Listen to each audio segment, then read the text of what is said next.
Welcome to dark secret. Dark secret అంటే candle light with truth. ఇదే దీనిలో అంటే ఈ చిరు దీపము చాలా చీకట్లని ఎలా అయితే పారదోలుతుందో, రేపటి రోజున మన ఎదురుగా ఉన్న ఒక సారు భారతదేశంలో మతపరంగా మదర్సాల్లో ఏం జరుగుతుంది, ఆ తర్వాత లవ్ జిహాద్ పేరిట ఏం జరుగుతుంది, ఇట్లా అనేక రకాల అంశాలతో వివాదాస్పదమైన అంశాలు దాని వెనక దాగిన అజెండాలేంటి, ఒక్కొక్క చోట ఒక్కో విధంగా ఎలా జరుగుతుంది, బెంగాల్ ఎలా జరుగుతుంది, లేకపోతే కేరళ ఎలా జరుగుతుంది, పీటీ ఆపరేషన్స్ ఏంటి. నిన్న మొన్న రీసెంట్గా కూడా ఒక ఆర్ఎస్ఎస్ కార్యకర్తని చంపేశారు ఇక్కడ కేరళలో. ఏంటి భారతదేశంలో ఇంత విచ్చలవిడితనం ఏంటి? మనమేమో ఎంతో కౌగిలించుకొని అలాయ్ బాలాయ్ చూసుకొని వాళ్ళ రంజాన్ అవి కుర్మాలు తిని బిర్యానీలు తిని వాళ్ళని ప్రేమించి దర్గాలకు వెళ్ళి అవి చేసి ఇవి చేస్తుంటే, ఈ రోజున మనల్ని వాళ్ళు చిత్రహింస చేస్తున్నారు. మన యొక్క భారతదేశాన్ని వాళ్ళు ఎక్కువ లవ్ చేయరు, భారతమాతకి జై అనరు. అదేమంటే మా సిద్ధాంతాలు ఒప్పుకోమంటారు, మా షరియత్తులు మన షరియాలు ఇట్లా ఉన్నాయంటారు. వీటన్నిటి మీద మాట్లాడడానికి మన దగ్గర ఒక ప్రముఖమైన జాతీయవాది ఉన్నారు. ఆయన ఏం మాట్లాడతారు చెప్పండి సార్. అసలు ఏంటి ఈ బెంగాల్లో ఏం జరుగుతుంది, కేరళలో ఏం జరుగుతుంది? ఎందుకంటే ఇక్కడ ఎక్కువ వినిపిస్తుంటాయి. దీనికన్నా ముందు నేను చెప్పదలుచుకున్నది ఏంటంటే, చెప్పండి. భారతదేశంలో రెండు రకాల వ్యక్తులు ఉన్నారండి. ఒకళ్ళు దేశం కోసం బతుకుతారు, ఓకే. ఇంకో రకం కేవలం మతం కోసమే బతుకుతారు. ఓకే. దురదృష్టవశాత్తు ఏంటంటే ఈ దేశం కోసం బతికే వాళ్ళలో హిందువులు ఎక్కువ ఉన్నారు. ఓకే. ఇంకా చిన్న సంఖ్యలో పంజాబీస్ పాపం వాళ్ళు ఉన్నది 2% కానీ 90% వాళ్ళు సైన్యంలోనే ఉంటారు దాదాపుగా. ఓకే. వాళ్ళు దేశ సేవ చేసినట్టు ఎవరు చేయరు నిజంగా. ఓకే. అయితే సరే, ఇప్పుడు ఈ దేశం కోసం బతికే వాళ్ళని పక్కన పెడదాం, మతం కోసం బతికే వాళ్ళని మనం చూద్దాం. మతం కోసం బతికే వాళ్ళు అంటే ఇప్పుడు వాళ్ళు ఏంటంటే ఈ గవర్నమెంట్ని వాళ్ళు ఒప్పుకోరు అన్నదానికి ఇదేంటంటే, ఇప్పుడు గవర్నమెంట్ ఒక రూల్ పెట్టింది, అందరూ ఇలా ఉండాలి అంటే వాళ్ళు అలా ఉండరు. దీనికి బెస్ట్ ఎగ్జాంపుల్ మనం ఎక్కడికో వెళ్ళి చూడాల్సిన అవసరం లేదు. మీరు ఒక్కసారి హైదరాబాద్ ఓల్డ్ సిటీకి వెళ్తే మీకే తెలుస్తుంది. వాళ్ళు కరెంటు బిల్లులు కట్టరు. కరెంటు బిల్లు కట్టలేదు కదా అని కనెక్షన్ కట్ చేస్తే ఆఫీస్కి వెళ్ళి కొడతారు. ఆ వీడియోస్ కూడా ఉన్నాయి. అయినా సరే మన కేసీఆర్ గారు కానీ ఎవరన్నా సరే దాని మీద చర్యలు తీసుకున్న దాఖలాలు ఎక్కడ కనిపించవు మనకి. ఎందుకంటే ఈ కేసీఆర్ గారు కానీ ఎవరైనా సరే ఇలాంటి వాళ్ళు ఎవరైతే అంటే అధికారం కావాలి, అధికార దాహంతో ఉన్న వాళ్ళకి ఏంటంటే ఈ ముస్లిం ఓట్లు కావాలి కాబట్టి వాళ్ళు దాన్ని పట్టించుకోరు. ఇప్పుడు భైన్సా అని ఒక ఏరియా ఉంది నిర్మల్ జిల్లాలో. అదేంటంటే అక్కడ ఒక అది చాలా ఆ ఏరియాలో హిందూ ముస్లిం గొడవలు ఎక్కువ జరుగుతాయి. ఎప్పుడైనా చూడండి, హిందూ ముస్లింలు గొడవలు జరుగుతున్నాయి అంటే ముస్లింస్లు వాళ్ళు చేస్తేనే కానీ వీళ్ళు చేయరు. అయితే వాళ్ళు ఏం పని చేస్తారు అంటే, ఇప్పుడు హిందువుల పండుగలు వస్తున్నాయి, వీళ్ళు ఏదో పిండి వంటలు చేసుకుంటారు, ఇంట్లో మగాళ్ళు ఉండరు. ఇప్పుడు వీళ్ళు లోపలికి వచ్చి ఆ పిండి వంటల్లో మూత్రం పోసాడు ఒకడు. ఇది ఎంత దారుణమైన చర్య అండి. ఈ విషయం కేసీఆర్ గారికి తెలియదా, కేటీఆర్ గారికి తెలియదా, కవిత గారికి తెలియదా, టీఆర్ఎస్ వాళ్ళకి తెలియదా? మరి ఎందుకు చర్యలు తీసుకోలేదు? ఇలాగ మూత్రం పోస్తున్నారు అని అక్కడ ఎవరింటికి వెళ్తే వాళ్ళు చేశారో ఆ ఇంటి ఆవిడే ఇంటర్వ్యూ అంటే పాత్రికేయులు వెళ్ళినప్పుడు వాళ్ళకి చెప్పింది ప్రత్యక్షంగా, ఇలాగ మా పండుగలు వస్తున్నాయంటే వాళ్ళు ముందే రెడీగా ఉంటారు, మేము ఏం చేసినా సరే ఉచ్చబోస్తారు, ఉమ్మేస్తారు, కింద పడేస్తారు, నానా బీభత్సం చేస్తారు, వాళ్ళకి ఇష్టం వచ్చింది చేస్తారు, మేము ఆ 4 రోజులు ప్రాణాలు అరచేతులు పెట్టిన బతకాలి, పోని వాళ్ళని ఏమన్నా ఎదిరిస్తే మేము ఎప్పుడు అర్ధరాత్రి నిద్రపోతున్నప్పుడు మా ఇళ్ళ మీద రాళ్ళు వేస్తారు, మేము ఎలా చేయాలి, వెళ్ళి పోలీసులు చెప్తే పోలీసులు పట్టించుకోరు. ఈ పోలీసులు పట్టించుకోరు అనేది ఈ మన హైదరాబాద్లోనే కాదండి, మన తెలంగాణలోనే కాదు, అత్యధికంగా మనం చెప్పుకోవాలంటే బెంగాల్లో పరిస్థితి ఎలా ఉందంటే, ఒక హిందూ అమ్మాయి బాగుంది అంటే ఒక గుంపు వస్తారు, సాయంత్రం ఆ అమ్మాయిని పట్టుకెళ్ళిపోతారు, పొద్దున్న తీసుకొచ్చి తిప్పుతారు. మీరు పోలీస్ కంప్లైంట్ ఇచ్చినా సరే నడవదు, ఏం చేసినా నడవదు. ఎందుకు నడవదు అంటే, మీరు ఒక్కసారి ఈ పశ్చిమ బెంగాల్లో మీరు పాత్రికేయులు కాబట్టి మీకు ఇన్ఫర్మేషన్ వస్తుంది కాబట్టి నేను చెప్తున్నాను. ఈ పశ్చిమ బెంగాల్లో పోలీస్ డిపార్ట్మెంట్లో ఏ మతం వాళ్ళు ఎక్కువ ఉన్నారన్నది మీరు ఒకసారి చూడండి. రీసెంట్గా ఈ ఎస్ఐ సెలక్షన్స్, కానిస్టేబుల్ సెలక్షన్స్ జరిగితే 90 to 95% ముస్లిమ్సే. 90 to 95 అంటే దాదాపు వాళ్ళే బెంగాల్లో దాదాపు వాళ్ళే ముస్లిమ్సే పోలీస్ డిపార్ట్మెంట్లో ఉంటారు. మరి వీళ్ళందరూ ఎక్కడి నుంచి వచ్చారు అంటే ఆ బంగ్లాదేశ్ అక్కడి నుంచి వీళ్ళందరూ చొరబడతారు. యాక్చువల్గా రోహింగ్యాలు వీళ్ళు వచ్చి ఏంటంటే అక్కడ దగ్గరలో ఉన్న మసీద్కి వెళ్తారు ఫస్ట్. ఈ మసీద్ వాళ్ళు ఏం చేస్తారంటే వీళ్ళకి ఒక గుర్తింపు కార్డు అనేది ఒకటి ఏర్పాటు చేస్తారు. చేసి వాడికి ఒక ఆధార్ కార్డు ఒక ఇది వేస్తారు. వీడు ఏదైతే ఇంట్లో ఉంటున్నాడో అక్కడి నుంచి వాడు ఆ కరెంటు బిల్ తీసుకుని వెళ్ళి వాడు ఓటర్ ఐడి పొందుతాడు. So he becomes Indian citizen. అప్పుడు ఏమవుతుందంటే వీళ్ళందరూ కూడా ఎవరికి ఓట్లేస్తారు? మమతా బెనర్జీకి ఓట్లేస్తారు. ఎందుకంటే ఆమె కంట్రోల్లో ఉంది. సో ఈ మమతా బెనర్జీకి కూడా తనకు ఓట్లేసి గెలిపించే వాళ్ళే కావాలి, కేసీఆర్ లాగా. కాబట్టి వాళ్ళని ఎదిరించదు. ఆవిడకి తెలియదా? కొన్ని వీడియోలు బయటకు వచ్చినాయండి, నేను చూశాను. ఒక అమ్మాయి పాపం బాత్రూంలోకి వెళ్ళిపోయి ఫోన్లో రికార్డ్ చేస్తుంది. ప్లీజ్ అండి మా ఇంటి మీద రాళ్ళు వేస్తున్నారు, ఈ అంటే సీసాలకి నిప్పు తగిలి అంటించి ఇసురుతారు కదా, పెట్రోల్ బాంబ్స్ ఇసురుతున్నారు, మేము వెళ్ళి కంప్లైంట్ ఇస్తే కూడా పోలీస్ స్టేషన్లో పట్టించుకోవట్లేదండి, ఏం చేయమంటారు మమ్మల్ని. ఇంకొకటి ఏంటంటే మీకు తెలిసే ఉంటుంది, ఒక మినిస్టర్ కాన్వాయ్ వెళ్తేనే దాన్ని ఎదిరించారు వాళ్ళు. ఎదిరించారు ఆపేశారు. వాళ్ళ దాడికి తట్టుకోలేక భయపడిపోయి కాన్వాయ్ వెనక్కి వచ్చింది. అంటే అటువైపు అంత ఘోరంగా ఉంటుంది. అంటే ప్రభుత్వం వాళ్ళకి సపోర్ట్గా ఉన్నా కానీ వాళ్ళ ప్రభుత్వాన్ని కూడా టాలరేట్ చేయరు వాళ్ళు. ఎందుకంటే వాడు నేను ముందే చెప్పాను మీకు, భారతదేశంలో 2 రకాల మనుషులు, ఒకళ్ళు మతం కోసం బతుకుతారు, ఇంకోళ్ళు దేశం కోసం బతుకుతారు. ఎవరైతే దేశం కోసం బతుకుతారో వాళ్ళు మాత్రమే ప్రభుత్వాధికారుడికి గౌరవిస్తారు.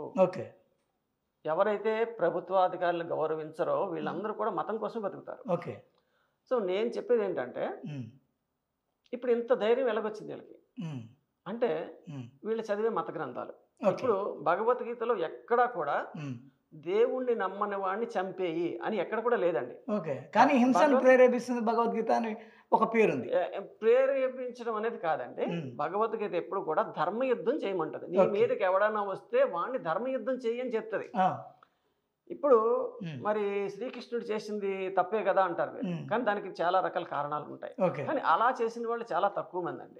ఇప్పుడు నిజంగా మన మన మన హైందవ జాతిలో పుట్టినటువంటి చక్రవర్తులు కానీ రాజులు కానీ మీరు ఎవరినైనా తీసుకోండి, గత 1000 సంవత్సరాల్లో వీళ్ళు పరాయి దేశం మీద ఎక్కడ దండెత్తిన దాఖలాలు లేవు. ఇండియన్ ఆర్మీ కూడా అంతే, ఇప్పటివరకు ఎవరిది ఏ దేశం మీద దండెత్తలేదు, యుద్ధం చేయలేదు. వస్తే అటాక్ ఆపుకుంటారు, డిఫెన్స్ చేస్తారు. ఆపుకోవడం కాదండి, మనకి 72లోనో ఎప్పుడో పాకిస్తాన్తో యుద్ధం జరిగితే మన వాళ్ళు కరాచీ వరకు కొట్టుకెళ్లారు.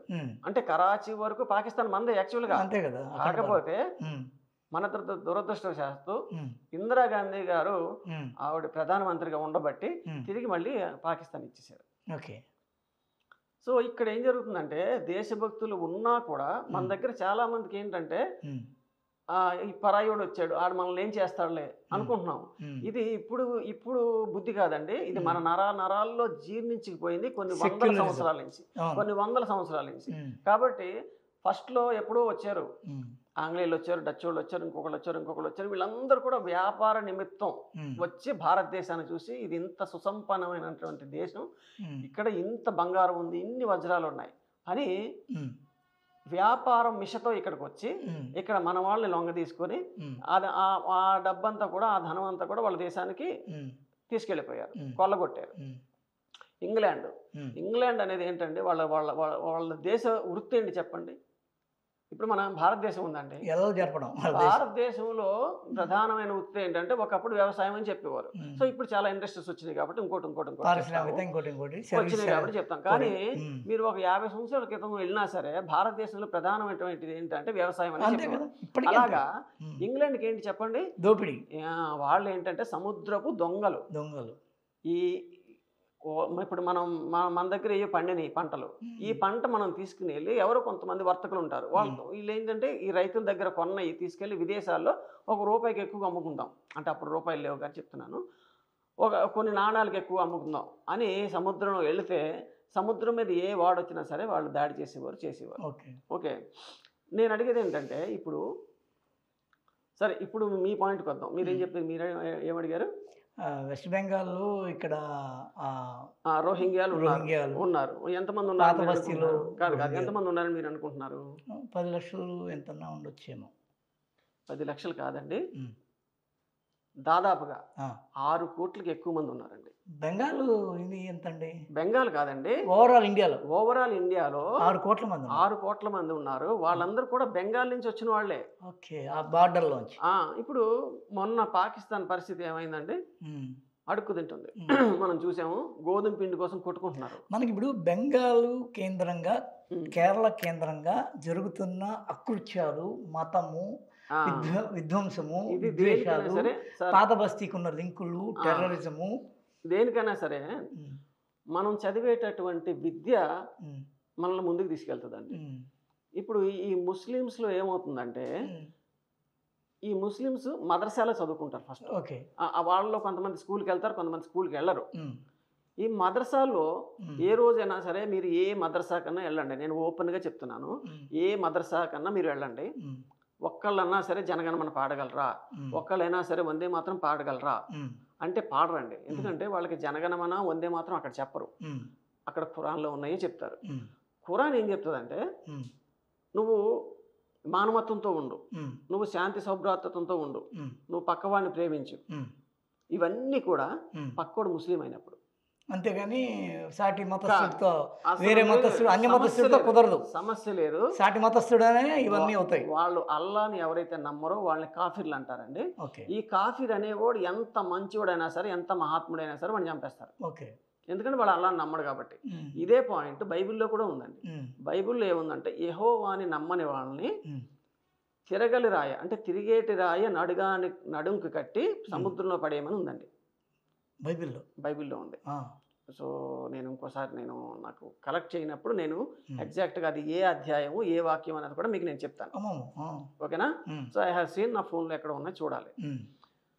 ఇప్పుడు ఇదంతా పక్కన పెడితే నేను బేసికల్గా నేను జనరల్గా మాట్లాడేది ఏంటంటే, అంటే అందరికీ సాక్ష్యాలు దొరకాలని నేను చెప్తున్నాను. ఇప్పుడు కడపలో ఫర్ ఎగ్జాంపుల్, కడపలో మీరు ముస్లిమ్సే, మీకు ఎప్పటి నుంచి ఎమ్మెల్యే కూడా ముస్లిమే. మీకు కడపలో గుళ్ళు కన్నా దర్గా మసీదులు ఎక్కువ ఉన్నాయండి. అయితే నేను ఉండొద్దని నేను అనట్లేదు, అందరికీ ఇక్కడ ఈ దేశంలో అందరికీ బతికే హక్కు ఉంది. కాకపోతే ఒకరిని చంపే హక్కు ఒకరికి లేదు, ఒకరిని దోచుకునే హక్కు ఇంకొకరికి లేదు. ఇవేంటంటే ప్రభుత్వాలు వీళ్ళకి ఓటు బ్యాంకు వీళ్ళు కదా అని వాళ్ళ మీద కొంచెం ఉదారత చూసి చూడనట్టు వదిలేస్తున్నాయి. దానివల్ల ప్రధానంగా నష్టపోయేది, హింసించబడేది హిందువులే. లవ్ జిహాద్ అన్నారు, దానివల్ల హిందువులే పోతున్నారు. మీ క్రిస్టియన్లు ఎక్కడ లేరు అందులో. కేరళ స్టోరీస్ ఉంది కూడా, మీకు క్రిస్టియన్లు ఉంటారు 1%, 2% అంతే. వాళ్ళు కన్వర్ట్ అవ్వరండి. వాళ్ళు ఎందుకు కన్వర్ట్ అవ్వరంటే, వాళ్ళు ముస్లిమ్స్ని ఏమనుకుంటారంటే, వాళ్ళు పాత నిబంధన, వీళ్ళు కొత్త నిబంధన, అంటే అది ఓల్డ్ వెర్షన్, ఇది న్యూ వెర్షన్, రెండు ఒకటే అనుకుంటారు. అంటే కో-బ్రదర్స్ లాగే అంతే. ఇది వాళ్ళు పాత నిబంధన అంటారు, ఆడాము అవ్వ అనుకుంటారు, వచ్చినాయి. సో ముస్లిమ్స్ ఏం చెప్తారంటే, యేసు అనే అతని తర్వాత కూడా చాలా మంది ఇంకా వచ్చారండి, కాకపోతే వాళ్ళు యేసు దగ్గర ఆగిపోయారు, ఇంకా చాలా మంది ఉన్నారని చెప్తారు. సరే, అవన్నీ మనకు అనవసరం.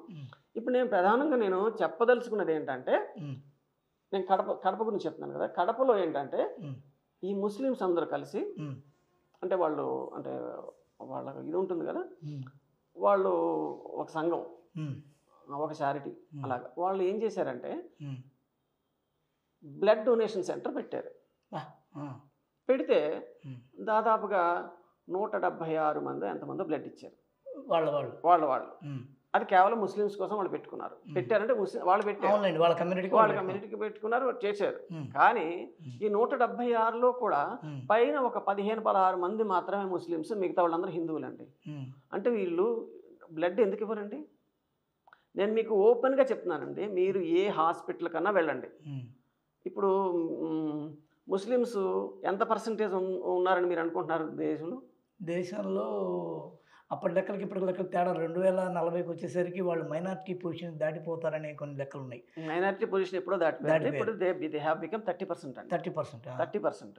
ఇప్పుడు ఒక రోజుకి హిందువులు ఒక 20 మంది, క్రిస్టియన్లు ఒక 20 మంది పుడితే మిగతా 60 మంది వాళ్ళే పుడుతున్నారు 100కి. లెక్కలు మీకు తెలియవు. ఎందుకు తెలియవు అంటే బయటికి రాను ఒకటి. ఇప్పుడు ఎక్కడెక్కడో బయట ప్రసవించే వాళ్ళు కూడా లెక్కలు మీకు రావు. కొన్ని గవర్నమెంట్ హాస్పిటల్లో ఉన్న వాళ్ళు ఆ లెక్కలు వాళ్ళకి గవర్నమెంట్కి ఎవరు, ఫస్ట్ విషయం. You cannot get it. So దీనివల్ల ఏమవుతుందంటే ఇప్పుడు ఇందిరాగాంధీ గారు ఎప్పుడో చెప్పారు, ఒకరు లేక ఇద్దరు అని చెప్పారు, లేకపోతే ఇద్దరు లేక ముగ్గురు అని చెప్పారు. సంజీవ్ గాంధీ. అంటే ఈ నియమం కేవలం హిందువులకే పెట్టారండి, ముస్లిమ్స్కి పెట్టలేదు. ఎందుకంటే వాళ్ళకి సపరేట్ లా ఉంది, వాళ్ళకి సపరేట్ అన్ని సపరేట్ ఉన్నాయి. ఇంకో విషయం ఏంటంటే, దురదృష్టకరమైన విషయం ఏంటంటే, వాళ్ళు IAS ఎగ్జామ్ పెడితే ఉర్దూలో కూడా పెడుతున్నారండి. ఎందుకు పెట్టాలండి ఉర్దూలో? ఇప్పుడు ఉర్దూ పేపర్ దిద్ది వాళ్ళు ఎవరు? ఉర్దూ వాళ్ళే. హ్యాపీగా సీట్ వస్తుంది మీకు. ఓకేనా? మరి ఇప్పుడు ఇది ఇప్పుడు మనం లౌకిక దేశం అని, అదని ప్రజాస్వామ్య దేశం అని ఎందుకు అంటామండి? నాకు అర్థం కాదు. ఇప్పుడు వాళ్ళకి మనం అంటే పడదండి, క్రిస్టియన్లకు కూడా పడదు. ఎందుకు ప్రధానంగా పడదు అంటే, మనం విగ్రహారాధన చేస్తామని వాళ్ళకి పడదండి.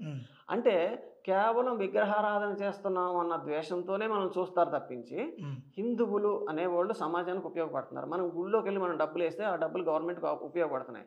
ఏ చర్చి డబ్బులు కానీ, ఏ మసీదు డబ్బులు కానీ మీకు ఉపయోగపడుతున్నాయో నాకు చెప్పండి. ఉపయోగపడవు, సరికదా? మన హిందువులు పూజించే సాయిబాబా, ఈ సాయిబాబా ట్రస్ట్ ఏదైతే ఉందో, ఈ ట్రస్ట్ గుడున్న చోట మాత్రం వాళ్ళు ఏదో సేవ చేస్తారు. అంటే మెడికల్గా దానికి పరంగా కొంచెం భోజనాలు పెడతారు, సంథింగ్. ఓకే. నేను అనేది ఏంటంటే, ఇప్పుడు మనం రామ మందిర్ కట్టుకున్నాం, కోర్టులో గెలిచాము, రామ మందిర్ కట్టుకున్నాం, అయోధ్యలో కట్టుకున్నాం. ఈ రామ మందిర్కి మీరు కొద్దిగా ముందుకెళ్లే ముందు ఒక ప్రశ్న. ఇందాక కడపలో 170 మంది రక్తం ఇస్తే 15 మంది ముస్లింలు ఉన్నారు అనే దాని డీటెయిల్ రాలేదంటే ఏంటంటే, వీళ్ళ ఖురాన్ ప్రకారం వీళ్ళ బ్లడ్ ఎవరు, వీళ్ళు అవయవ దానం చేయరండి. మీరు కావాలంటే అవయవాలు ఎక్కడెక్కడైతే దానం చేస్తారో హాస్పిటల్కి వెళ్ళి you see the list of donation, అంటే డోనర్స్. ఈ డోనర్స్ ఎంతమంది ఉన్నారో మీరు ప్రతి హాస్పిటల్కి మీరు వెళ్ళండి. ఇప్పుడు నేను చెప్పాను కాబట్టి మీరు రేపటి నుంచి అదే పనిలో ఉండండి. ప్రతి హాస్పిటల్కి వెళ్ళండి, you take the list of donors. తీసుకుని ఇందులో సమాజంలో ఎంతమంది ముస్లిమ్స్ ఉన్నారు, 30% ముస్లిమ్స్ ఉన్నారు కదా, ఆ లిస్ట్లో 30% ముస్లిమ్స్ ఉన్నారు లేదో మీరు చూడండి. ఉండరు. క్రిస్టియన్లు కూడా ఎక్కువ ఉండరు. అర్థమైందండి? కారణం ఉంటారు అంటే కారణం ఏంటంటే వాళ్ళు మతం కోసం బతుకుతారు, దేశం కోసం బతుకుతారు. నేను ముందే చెప్పాను మీకు, దేశం కోసం ఎవడైతే బతుకుతాడో వాడు బ్లడ్ ఇస్తాడండి. ఇప్పుడు మనం వెళ్తాం సార్, బ్లడ్ ఇవ్వాలి, ఎవరు ఉన్నారు, మనం హాస్పిటల్కి ఎందుకో వెళ్ళాం, పక్క బెడ్లో ఎవరో ఉన్నారు. అయితే మీకు ఒక మాట చెప్తానండి, మొన్న కరోనా అప్పుడు విపరీతమైన సోషల్ సర్వీస్ చేసింది, ఆ శవాలను మోసింది, హిందువులైనా చూడకుండా మోసింది అంతా ముస్లిం యూత్, ముస్లిం కమ్యూనిటీకి సంబంధించిన వాళ్ళు. ఎక్కడో ఒక్క చోట ఉండే, ఎక్కడో ఒక చోట అయితే దాన్ని మీరు భూతద్దం పెట్టి దేశం అంతా చేశారని మీరు చెప్తున్నారు. ఎక్కువ వార్తలు వచ్చాయి. నేను అడిగే క్వశ్చన్ మీ సమాధానం చెప్పండి. మీకు ఆ వీడియో ఎక్కడి నుంచి వచ్చింది? ఫస్ట్ విషయం. రెండోది, అక్కడ కాకుండా ఇంకెక్కడైనా చేశారా? అర్థమైందా? అది ఒక్కటి బయటకు వస్తే దాన్ని భూతద్దంలో చూపిస్తారండి. ఇప్పుడు నేనైతే అక్కడ చూడలేదు సార్. ఓకే, వార్తలు వచ్చాయి. హిందువులే వాళ్ళ బంధువులు చనిపోయాక వాళ్ళంతా దూరంగా ఉంటే ముస్లిం వచ్చి భయపడకుండా ఆ శవం బయట ఉంటే వాళ్ళు అటు ఇటు చూసారు, ఎవరు రాలేదు. వీళ్ళే, వాళ్ళందరూ తెల్ల బట్టల్లో ఉన్నారు, వాళ్ళే ఆ శవాన్ని మోసుకెళ్ళి తీసుకెళ్లారు. వాళ్ళందరికీ కూడా నేను పాదాభివందనం చేస్తున్నానండి. అర్థమైందండి? ఎవరైతే హిందువుల పట్ల ప్రేమని దయని చూపించి శాంతిగా ఉంటారో, వాళ్ళు ముస్లిం అయినా క్రిస్టియన్ అయినా వాళ్ళ పాదాలకి నేను నమస్కరిస్తున్నాను. అర్థమైందండి? మీకు వాళ్ళతో ఇబ్బంది లేదు. వాళ్ళు నేను ప్రేమిస్తాను కూడా, వాళ్ళ కోసం చచ్చిపోతాను కూడా. సార్, ఇప్పుడు వాళ్ళు చేసే మెయిన్ కంప్లైంట్ ఏంటంటే, మాలో అందరు టెర్రరిస్టులు ఉన్నారయ్యా, మేము కూడా మనుషులమే, ఎవడో ట్యాంపర్ అవుతాడు, ఎవడో మైండ్ వాష్కి గురవుతాడు, ఎవడో పోతాడు తప్ప మేమంతా మీతో కలిసే కదా పోతున్నాం. ఇన్నాళ్ళ పాటు మేము మీతో పండుగలు చేసుకున్నాం, ఇన్నాళ్ళతో పాటు మీ దీపావళి మాదైంది, మీ దేవుడు మాదైంది, ఇన్ని చెప్తారు వాళ్ళు. బయటికి చెప్తారండి. కాకపోతే సైలెంట్గా వీళ్ళకంటూ ఒక ఇది ఉంటుంది, ఒక దాన్ని ఏమంటారు, ఒక షరియా ఒక ఉంటుంది, దాన్ని వాళ్ళు ఫాలో అవుతారు. ఫస్ట్ విషయం. ఇంకొకటి నేను అందుకే చెప్తున్నాను సార్, ఇప్పుడు ఒంగోలులో మా ఫ్రెండ్ ఒక ఆయన ఒక ముస్లిం కాలేజ్లో జాయిన్ అయ్యాడు. జాయిన్ అయితే ఆయన బ్రాహ్మణు, వాళ్ళ తాత ముత్తాతల కాలం నుంచి వాళ్ళ ఇంట్లో బయటికి వెళ్ళేటప్పుడు పూజ చేసుకుంటారు, బొట్టు పెట్టుకుంటారు, బొట్టు పెట్టుకుని వెళ్తారు. కమ్యూనిటీ అలవాటు. ఈ ముస్లిం కాలేజీలో ఏమన్నారంటే బొట్టు పెట్టుకుని సార్ మీరు బొట్టు పెట్టుకుని రాకూడదండి అన్నారు. ఆయన ఏమన్నాడంటే సార్ నేను సరే మీరు చెప్పినట్టే చేస్తాను సార్, నాకు రిటర్న్గా ఇవ్వండి, మీరు ఓరల్గా చెప్తే నేను వినను, ఒక ఆర్డర్ లాగా మీరు ఇచ్చేయండి, నాకు ఇస్తే నేను అప్పుడు నేను పాటిస్తాను, మీరు నోటితో చెప్తే నేను పాటించను అన్నాడు. అప్పటి నుంచి ఆయన టార్చర్ పెట్టడం మొదలు పెట్టారు. ఈ టార్చర్ తట్టుకోలేక ఆయన ఉద్యోగం మానేసి ఇంకా వేరే చోట జాయిన్ అయిపోయాడు. సో ఈజ్ ఫైన్ నవ్, అది మనం చెప్తున్నా. సో ఇది ఉంటుంది వాళ్ళ దగ్గర ఎక్కువ, అర్థమైందండి. ఇప్పుడు మనం ఏమంటాం అంటే మనిషి దగ్గరికి వచ్చేసరికి ఇప్పుడు ఏదో ఒక మూఢనమ్మకం ఉంది, ఇది ఎందుకు మనం నమ్మాలి, మానవత్వమే నమ్ముతాం, అది నన్ను నమ్మనంటాను. కానీ వాళ్ళు భగవంతునే నమ్ముతారు, మానవత్వాన్ని నమ్మరు ఫస్ట్. ఓకేనా? ఇప్పుడు మీరు ఇన్ని చెప్తున్నారు, నేను అడిగే క్వశ్చన్ ఒకటేనండి. ఇప్పుడు మీరు ఏ హాస్పిటల్ కన్నా వెళ్ళండి, సమాజంలో ఎంతమంది ముస్లిమ్స్ ఉన్నారు, ఎంతమంది బ్లడ్ డొనేట్ చేస్తున్నారు, ఓకేనా? ఇప్పుడు ప్రతి హిందూ ఉన్నాడండి, ప్రతి హిందూ వెళ్ళి ఆలయంలో డబ్బులు వేస్తాం మనం. డబ్బులు వేస్తే అవి దేనికి ఉపయోగపడుతున్నాయండి? సమాజానికి ఉపయోగపడుతున్నాయి, వైద్యానికి విద్యకి అన్నిటికీ ఉపయోగపడుతున్నాయి. బట్ మరి మీరు ఎందుకు ఉపయోగపడుతున్నారు, ఎలా ఉపయోగపడుతున్నారు సమాజానికి చెప్పండి. ఎప్పుడు కరోనాలో ఒక శవం మోసారని మీరు గొప్పలు అయిపోతే నాకు చూపించండి. ఇగో ఈ ముస్లిం సంస్థల ద్వారా భారతదేశానికి ఎంత సేవ చేస్తున్నాం మేము అని మీరు చూపించండి, నేను చూపిస్తాను మీకు. ఇప్పుడు హిందూ సంస్థలు అంటే ఇప్పుడు మన ఇస్కాన్ ఉంది, మీరు కర్ణాటక వెళ్ళి చూడండి, కొన్ని వేల విద్యార్థులకి అన్నం పెడతారు. వాళ్ళు ముస్లిం కావచ్చు, క్రిస్టియన్ కావచ్చు, ఎవరైనా సరే అన్నం పెడతారు. ఓకేనా? ఇలాగంటే ఒక ఆయన అన్నాడు చర్చిలో కూడా అన్నం పెడతారు సార్ మీరు వెళ్ళండి అన్నాడు. నేను క్రిస్టియన్ అయితేనే పెడతారు, బయటకు వచ్చి పెట్టరు కదా అన్నాను. ఇప్పుడు మీకు మన జూబ్లీ హిల్స్లో అది యూనివర్సిటీ, మన యూనివర్సిటీ ఏంటి అది, అంబేద్కర్ యూనివర్సిటీకి వెళ్ళే దారిలో జస్ట్ మీరు అంత దూరం వెళ్ళాల్సిన అవసరం లేదు. మీరు బాలకృష్ణ గారి ఇంటి దగ్గర నుంచి కొంచెం ముందుకు వెళ్తుంటే మీకు ఒక బ్రిడ్జ్ మొదలవుతుంది. ఆ బ్రిడ్జ్ మొదలవ్వక ముందు లెఫ్ట్లో ఒక దారి ఉంటుంది మీకు. ఆ లెఫ్ట్ దారిలో మీరు కొంచెం ముందుకు వెళ్ళగానే రైట్ సైడ్ ఒక ఇల్లు ఉంటుందండి. ఆ ఇంటి దగ్గర బోర్డు పెట్టి రాసి ఉంటుంది, 12 గంటల నుంచి 2 గంటల వరకు భోజనం పెడతారు, ఎవరైనా సరే పెడతారండి. అర్థమైందండి? నాకు ఇలాంటిది ఒక ముస్లిం క్రిస్టియన్ చేసింది ఒకసారి చూపించండి నాకు. విజయవాడ రైల్వే స్టేషన్ ఎదురుగుండా కొంచెం ముందుకెళ్తే కళాక్షేత్రం ఆ రూట్లోకి మీరు కొంచెం ముందుకెళ్తే అక్కడ 12 నుంచి 1 గంట వరకు ఈ ఇస్కాన్ వాళ్ళు మీకు భోజనం పెడతారు. అక్కడ చాలా మంది వచ్చి నించుంటారండి. వాళ్ళు వస్తారు, 1 గంట లోపల ఎంతమంది వస్తే అంతమందికి పెడతారండి. సరిపోలేదు, ఉండండి వస్తామని మళ్ళీ తీసుకుని భోజనం తీసుకొచ్చి మళ్ళీ పెడతారు. ఎవరు వాళ్ళు? ఇస్కాన్ వాళ్ళు. సో నేనేమన్నానంటే నాకు ఇటువంటి ఒక క్రిస్టియన్ సంస్థ కానీ ఒక ముస్లిం సంస్థ కానీ నాకు ఎక్కడ కనబడలేదు. అంటే క్రిస్టియన్లు ముస్లింలు చారిటీ చేయరు అనేది మీరు చేస్తున్న ప్రధానమైన చేస్తారు, వాళ్ళ మతం మీద చేస్తారు, అది వాళ్ళకే లబ్ధి పొందుతారు. సార్ ఇప్పుడు మొన్న కేరళ వరదలు వచ్చినప్పుడు దుబాయ్ నుంచి ఆఫర్ వచ్చింది, ఈ విధంగా మీ వరదల నుంచి మేము కాపాడుకుంటాము అని. అప్పుడు ఏమైంది అంటే మన గవర్నమెంటే వద్దని అన్నట్టుగా ఏదో ఒక వార్త వచ్చింది. వాళ్ళు చేయడానికి మేము ముందుకు వస్తామని వచ్చారు కేరళలో. ఎందుకంటే కేరళలో నుంచి ఎక్కువ మంది గల్ఫ్ కంట్రీస్లో వర్క్ చేయడము, ఆ అభిమానం కొద్దీ వాళ్ళు అన్నారు అనేది వార్త, మన దేశమే వద్దనుంది అని. కరెక్టే. ఇప్పుడు ఇలాగా ఈ బయట దేశాలతో సంబంధం పెట్టుకున్న ఒక ఆవిడ ఒక ఇల్లీగల్ దాంట్లో దొరికిపోయి ఎంతో బ్లాక్ మనీ ఉంది అని దొరికిపోయింది ఒక ఆవిడ. ఓకేనా? ఒక క్రిస్టియన్ కూడా దొరికిపోయాడు, ఒక ఆయన, ఒక బిషప్ సంథింగ్ ఇక్కడ కేరళలోనే 7,000 కోట్లు. 7,000 కోట్లు. మరి ఈ డబ్బంతా ఎక్కడదండి? సో వీళ్ళు ఏంటంటే ఇప్పుడు నేను ఇందాక మీకు పాకిస్తాన్ గురించి చెప్తూ ఆపేశాను. ఇక్కడ మనకి ఇండియాలో వక్ఫ్ బోర్డు అని ఉందండి, ముస్లిమ్స్. దాని మీద కూడా గొడవ జరుగుతుంది. కొన్ని లక్షల కోట్లు ఉన్నాయి వాళ్ళ దగ్గర, కొన్ని లక్షల కోట్లు. మరి పాకిస్తాన్ అడుక్కు తింటున్నది, మరి అది కూడా వాళ్ళు కూడా ముస్లిమ్సే కదండి. మరి ఈ డబ్బులు అక్కడ ఖర్చు పెట్టచ్చు కదా, వాళ్ళకి ఇవ్వచ్చు కదా, సాయం చేయొచ్చు కదా. చేశారు వక్ఫ్ బోర్డు వాళ్ళు? ఎక్కడన్నా ఒక మెసేజ్ ఉందా? చేయరు. వీళ్ళు ఎందుకు చేయరంటే వాళ్ళు ఆ డబ్బు భారతదేశాన్ని ముస్లిం కంట్రీగా మార్చడం కోసమే దాచిపెట్టుకుంటారు. ఇక్కడున్న కార్యకలాపాలు, ఇక్కడ ఎవరెవరికి ట్రైనింగ్ ఇవ్వాలి, వాళ్ళ దగ్గర ఆ సాహిత్యంకి సంబంధించిన పుస్తకాలు కూడా ఉంటాయి. ఎక్కడైతే పోలీసులు వెళ్ళి ఎక్కడెక్కడైతే వాళ్ళని పట్టుకుంటున్నారో అక్కడ వాళ్ళ సాహిత్యానికి సంబంధించిన బుక్స్ కూడా దొరుకుతున్నాయి. మీరు కావాలంటే ఎవరైతే పోలీసులు పట్టుకున్నారో వాళ్ళని మీరు అడగండి, అక్కడ మీకు ఏం దొరికినాయి అంటే వాళ్ళు చెప్తారు, సాహిత్యం దొరుకుతాయి. ఇప్పుడు ఉత్తరప్రదేశ్లో కానీ ఇంకా వేరే చోట్ల కూడా ఒక మదర్సా మీద దాడి చేస్తే వెళ్ళి చూస్తే కొన్ని వేల మారణాయుధాలు ఉన్నాయి, కత్తులు కానీ తుపాకీలు కానీ, అవన్నీ వీడియోస్ ఉన్నాయి. నేనేం అబద్ధం చెప్పట్లేదు, మీరు కనుక్కోవచ్చు. అంటే మరి మదర్సాల్లో వీడు నేర్పుతున్నది ఏంటి? నేను రీసెంట్గా ఒక వీడియో చూశానండి, పీకలు ఎలా నరకాలనేది చూపిస్తున్నాడు ఒక ఆయన. అంటే ఆయన దగ్గర ఒక డమ్మీ కత్తి ఉంది, ఈ కత్తి పట్టి పట ఇలా వేసి ఈ పీక ఇలా కొయ్యాలని చూపిస్తున్నాడు. వాళ్ళందరూ కింద కూర్చుని ఉన్నారు. మరి ఏం నేర్పుతున్నారు వీళ్ళు అంటే సమాజానికి ఏం చెప్దామని? నేను ఒకటి చెప్తున్నానండి, ముస్లిమ్స్ అందరూ ఉగ్రవాదులు కాదు సార్. అవును, ఉగ్రవాదులు అందరూ ముస్లిమ్సే సార్. అట్టంటే ఆర్ఎస్ఎస్ ఒక ఉగ్రవాద సంస్థ, దీని మీద కొన్ని సరే ఆర్ఎస్ఎస్ ఉగ్రవాద సంస్థ కదా. సో ఆర్ఎస్ఎస్ ఎవరిని టార్గెట్ చేసి ఎవరెవరిని చంపేస్తుందో నాకు లిస్ట్ చూపించండి, నేను వాళ్ళు ఎంతమందిని చంపారో నేను లిస్ట్ చూపిస్తాను మీకు. నాథురామ్ గాడ్సే కూడా ఆర్ఎస్ఎస్ సంబంధించిన ఆయన. అవునండి, ఆయన గాంధీని చంపాడు. అవును సార్, గాంధీని చంపాడండి. గాంధీని చంపకుండా ఉంటే మనం ఇంకా ముష్టెత్తుకుందాం ఈ రోజుల్లో.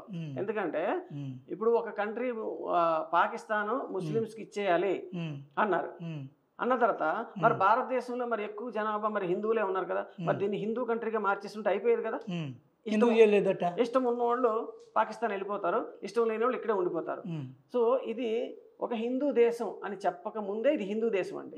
కాకపోతే దీన్ని ఒక అధికారికంగా ప్రకటించలేదు కానీ ఇది హిందూ దేశమే. ఇప్పుడు నేపాల్ హిందూ దేశం, అదేమో దరిద్రంలో అల్లాడుతుంది. భారతదేశం లౌకిక దేశం బాగుంది కదా, మరి అలాంటప్పుడు హిందూ దేశంగా మత దేశంగా ఉండి పాకిస్తాన్ కూడా మత నానా సంకలనం అవుతుంది, ఇబ్బందులు పడుతుంది. ఈ రోజున ముష్టెత్తుకుందని మీరే అంటున్నారు. మరి ఎందుకు లౌకికంగా ఉండడం బెటర్ కదా? ఒక ప్రభుత్వం వేరే, ఒక సంస్థ వేరే అండి. ఇక్కడ ఓకే, నేను వక్ఫ్ బోర్డ్ అనేది ఒక సంస్థ అండి. భారతదేశం అనేది ఒక దేశం అండి. ఈ దేశం ఏంటంటే భారతదేశంలో కూడా ఇంకెక్కడెక్కడైతే డెవలప్ అవ్వలేదో ఆ ప్రాంతాలను డెవలప్ చేయించుకునే దీంట్లోనే ఉంటారు. మీరు అన్న పాయింట్ కూడా నిజమే. ఒకవేళ నిజంగా నేపాల్ వాళ్ళు వచ్చి మా దేశానికి సాయం చేయండి అంటే నిజంగా భారతదేశం సాయం చేస్తుంది. అలాగే శ్రీలంకకి చేసింది, చాలా చిన్న చిన్న దేశాలకి భారతదేశం సాయం చేసేసింది, చేయలేదు అన్నది కాదు.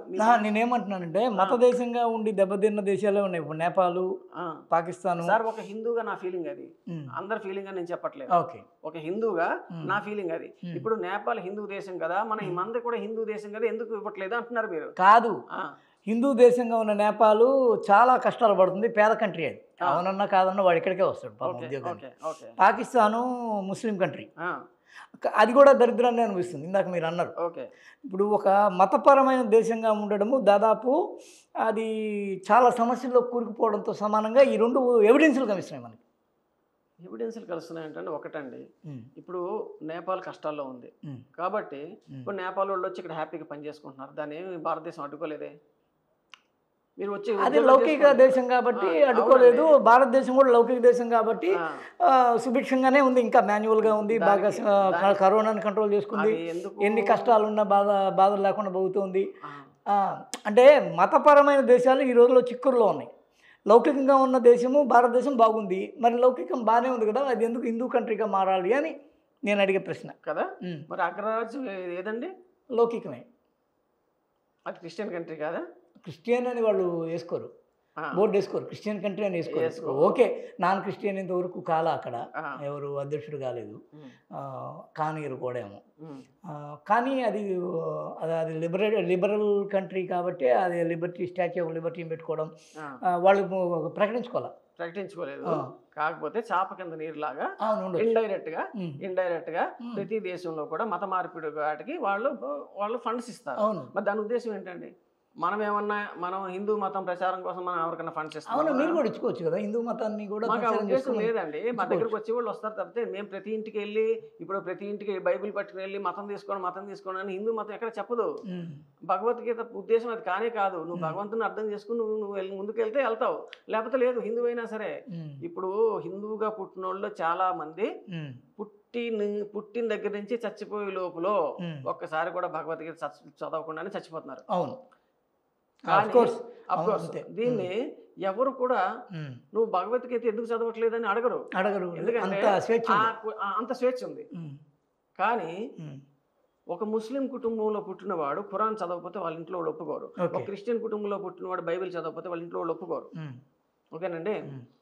ఇప్పుడు నేను అనుకున్న పాయింట్ ఏంటంటే, ఇండియాలో ఉన్నటువంటి ముస్లిమ్స్ కానీ క్రిస్టియన్లు కానీ, అంటే వాళ్ళంటే మాకు గౌరవం ఉంది, వాళ్ళు మేమేం చెయ్యము అంటే అంటిల్ అన్లెస్ వాళ్ళు ఏదో దాడి చేస్తే వీళ్ళు దాడి చేస్తున్నారని 10 మందికి చూపించడం కోసం ఏదన్నా కొంచెం గొంతు తెచ్చుతాం, కానీ డైరెక్ట్గా వెళ్ళి దాడి చేయడం, వాళ్ళు నాశనం చేసేయడం అనేది మనకు లేదు. అసలు బ్లడ్లో లేదు.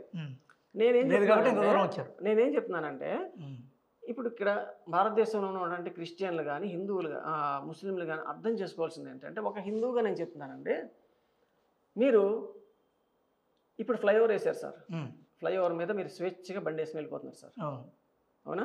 ఆ ఫ్లైఓవర్ ఎలా వేశారు? పన్నుల ద్వారా కదా. ఈ పన్నులు ఎవరు ఎక్కువ కట్టారండి? హిందువులు. అవునా? అంటే దాదాపు 80% హిందువులు కట్టింది. అవునా? సో ఇప్పుడు ముస్లింలు కానీ క్రిస్టియన్లు కానీ ఈ దేశంలో అనుభవిస్తున్నట్టు అన్నీ కూడా 80% హిందువుల ద్వారా వచ్చినవే. నీకు ఇంటికి వచ్చే సంక్షేమ పథకాలు కూడా హిందువుల డబ్బుతో వచ్చినవే. అటువంటప్పుడు హిందువుల్ని చంపాలి, వాళ్ళ అమ్మాయిని నాశనం చేయాలి అనే ఒక ఆలోచన ఎంత నీచమైందండి. ఈ లవ్ జిహాద్ కూడా ఏంది? కేరళ స్టోరీ ఏంది? కేరళ స్టోరీ అంటే నేను చూడలేదు, కానీ దాని ఉద్దేశం ఏంటంటే నాకు తెలుసు. వాళ్ళ ఉద్దేశం ఏంటంటే, ఇందాక మీకు చెప్పాను నేను, ముస్లిమ్స్ అందరూ ఉగ్రవాదులు కాదు, కానీ ఉగ్రవాదులు అందరూ కూడా ముస్లిమ్సే. సో వీళ్ళేం తక్కువ లేరు సంఖ్యలో. ఉగ్రవాదులు అనేవాళ్ళు సంఖ్యలో మీకు తక్కువ లేరు. ప్రపంచవ్యాప్తంగా చూసుకుంటే ప్రతి కంట్రీలోని ముస్లిం ఉగ్రవాదులు ఉన్నారు. ఈవెన్ మీ రష్యా చెచెన్యాకి వెళ్ళినా సరే అక్కడ ఉంటారు ఉగ్రవాదులు. ఓకేనా? సో ఈ ఉగ్రవాదులు పెళ్ళం బిడ్డలు వదిలేసి ఎక్కడో దూరంగా ఉంటారండి. మరి వాళ్ళకి ఎంటర్టైన్మెంట్ ఏంటి? కావాలి కదా. సో ఇక్కడ వాళ్ళ కోసం ఏం చేస్తారంటే, కొంతమందిని వాళ్ళు మారుస్తారు. వాళ్ళ లైంగిక అవసరాల కోసం మారుస్తారు. మరి ఆ చేసేవాడు వాడు అక్కను చెల్లిని పంపించవచ్చుగా? చెయ్యడు. పరాయి మతం నుంచే తీసుకుంటాడు. పరాయి మతాన్ని నుంచే తీసుకుంటారు. ఎందుకంటే పరాయి మతంలో ఆడది అంటే అంత చీపు. ఇప్పుడు నేను చెప్తున్నానండి మీకు, క్రిస్టియానిటీలో కానీ ఇస్లాంలో కానీ ఒక స్త్రీని పూజ చేయడం అనేది లేదండి. మనం ఒక సరస్వతీదేవికి పూజ చేస్తాం, ఒక దుర్గామాతకి పూజ చేస్తాం, ఒక లక్ష్మీదేవికి పూజ చేస్తాం. ఇవన్నీ పక్కన పెడితే మీరు ఏ గ్రామానికి వెళ్ళినా సరే ఒక గ్రామ దేవత ఉంటుంది. పోలేరమ్మ, ముత్యాలమ్మ, ఇలాగా ఉప్పలమ్మ, అలాగా. ఇవి తెలంగాణలో నేను కూడా విన్నాను. ఉప్పలమ్మ అని ఆ పొలం దగ్గర ఏదో ఒక విగ్రహం ఏర్పాటు చేసుకుంటాం, ఎల్లమ్మ, ఇవన్నీ కూడా ఏర్పాటు చేసుకుని ఒక స్త్రీని మనం పూజ చేస్తాం. దేవత కాబట్టి ఒక స్త్రీని మనం ఏమైనా అనాలి అంటే, అరే నేను ఒక స్త్రీ స్వరూపాన్ని అంటున్నాను అన్నది ఒక ఆలోచన ఆపుతుంది మనల్ని. కాబట్టి మనలో ఎక్కడ కూడా హిందుత్వంలో ఆడవాళ్ళని చంపకూడదు, చిన్నపిల్లల్ని చంపకూడదు అనేది ఒక వృద్ధుల జోలికి పోకూడదు.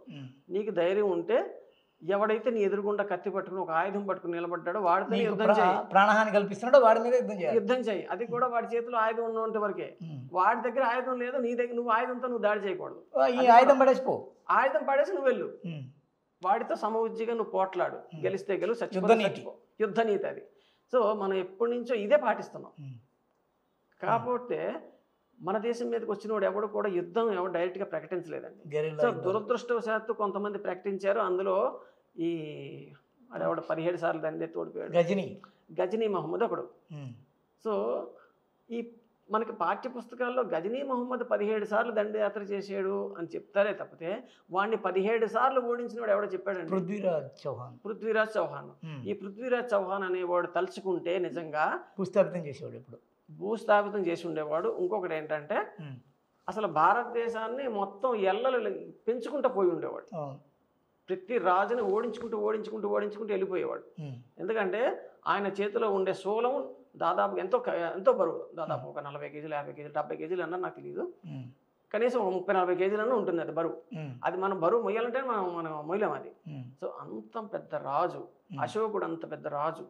వీళ్ళందరూ తలుచుకుంటే ప్రపంచాన్ని ఎప్పుడో జయించి నేలమట్టం చేసేసి ఉండేవారు. కాకపోతే మన బ్లడ్లో ఉన్నది ఏంటంటే, పక్కనోడు కూడా బతుకుతాడు, మనకి ఎందుకు లేని వదిలేస్తాం, వాడి పాపను ఆడైపోతాడు అని వదిలేస్తున్నాం. వాడి పాపాన్ని వాడైపోతాడు అన్నది ఇప్పుడు మనకు పంపించిందండి. ఓకే. ఇప్పుడు ఇవన్నీ పక్కన పెట్టి హిందువులు ఆలోచించాల్సింది ఏంటంటే, మన మీద దాడులు జరుగుతున్నాయి, ఏదో మన వరకు వచ్చినప్పుడు చూసుకోవచ్చులే అనుకుంటే కష్టం. ఇప్పుడు వరదలు వచ్చినప్పుడు ఏమవుతుందంటే, ఏమంటే ఆ పై బజారు కొంచెం నీళ్ళు వచ్చేస్తున్నాయండి, పై బజార్ నీళ్ళు వచ్చేస్తున్నాయండి అని చెప్తారు. మన కాలనీ కూడా మునిగిపోతుందేమో అంటే, ఓహో మన కాలనీ కూడా మునిగిపోతుందా, అప్పుడు మనం సర్దుకుంటాం.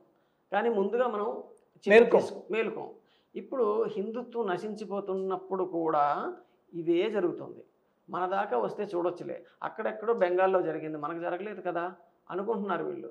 కానీ రేపటి రోజున మీ ఇంటికి వచ్చి చంపేవాడు నీ ఇంటి పక్కనోడు కాదు, వాడు బెంగాల్ నుంచే వస్తాడు. అదే గేట్వే. అర్థమైందా? ఇప్పుడు మీ పక్కన అబ్దుల్ అనేవాడు ఉన్నాడు, అబ్దుల్ మీరు చాలా ప్రాణ స్నేహితులు. అంతేగా. వాడు వచ్చి అబ్దుల్కి ఏం చెప్తాడంటే, ఒరే నువ్వు సైడ్ అయిపోరా, నువ్వు చంపలేవు, నువ్వు చంపుతానంటే చంపే, నువ్వు చంపలేవు కదా, నువ్వు పక్క తప్పు, నేను చంపుతా అని వాడు వస్తాడు. ఈ వచ్చిన వాడిని ఈ అబ్దుల్ అనేవాడు ఎదిరించడు అంటే అది ఇస్లాంకి వ్యతిరేకం. కాఫీర్ల మీద అది దండయాత్ర. వాడు ఇస్లాం గురించి, వాడు ఖురాన్ గురించి చెప్తాడు. నువ్వు ఇది కాబట్టి నువ్వు చేయాలి, చేయనంటే వాడిని చంపేస్తాడు ఫస్ట్. కాబట్టి వాడి పిల్లం బిడ్డలు కాపాడుకోవడం ఏం చేస్తాడంటే వాడు పక్క తప్పుకుంటాడు. కాబట్టి మన ఊర్లో ఉన్న ముస్లిమ్స్ మన మీద దాడి చేయరు, దయచేసి అందరూ హిందువులు గుర్తించండి. మన మీద దాడి చేయడానికి బయట దేశం నుంచి రారు. బయట దేశం నుంచి అంటే అదే బంగ్లాదేశ్ నుంచి వచ్చి ఇక్కడ భారతీయ పౌరులుగా మారిపోయిన చాప కింద నీరులాగా మనకి ముక్కు మొహం తెలియనోడే వచ్చి మన మీద దాడి చేస్తాడు, జాగ్రత్తగా ఉండండి. ఇప్పుడు మీకు శ్రీరామనవమికి ఉత్సవాలు జరుగుతాయి, ఊరేగింపు జరుగుతుంది, దాని మీద రాళ్ళు వేసారు తెలుసా మీకు బెంగాల్లో. ఉత్తరప్రదేశ్లో మాత్రం పువ్వులు హారతి పెట్టుకుని హారతి ఇచ్చారు. ఎందుకంటే ఆయన బెండు తీస్తాడు అక్కడ, ఒక భయం. ఎవరెవరైతే పెద్ద పెద్ద వాళ్ళందరూ కూడా అక్కడ ఉన్న హిందూ వర్తకులని భయపెట్టి పీక మీద కత్తి పెట్టి డబ్బులన్నీ లాక్కొని ఇక్కడి నుంచి అయితే పంపించేశారో ఆ లిస్ట్ అంతా బయటికి తీసి యోగి ఆయన ప్రభుత్వం ఆయన గద్దెనెక్కిన తర్వాత ఆ కుర్చీలో కూర్చున్న తర్వాత లిస్టు బయటికి తీసి ఎవరెవరిని చేశారో వాళ్ళందరినీ మొత్తం తీసేసి ఇప్పుడు వెళ్ళిపోయిన వాళ్ళందరినీ పిలిచి మళ్ళీ వాళ్ళ ఆస్తులు వాళ్ళకి అప్పచెప్పాడు. అందుకనే యోగి మళ్ళీ గెలిచాడు. ఈ సమాచారం అంతా మీరు ఎక్కడ సేకరిస్తారు? ఈ సమాచారం ఎక్కడ సేకరిస్తాము అంటే మనకి గ్రూపుల్లో వస్తుంది ఒకటి.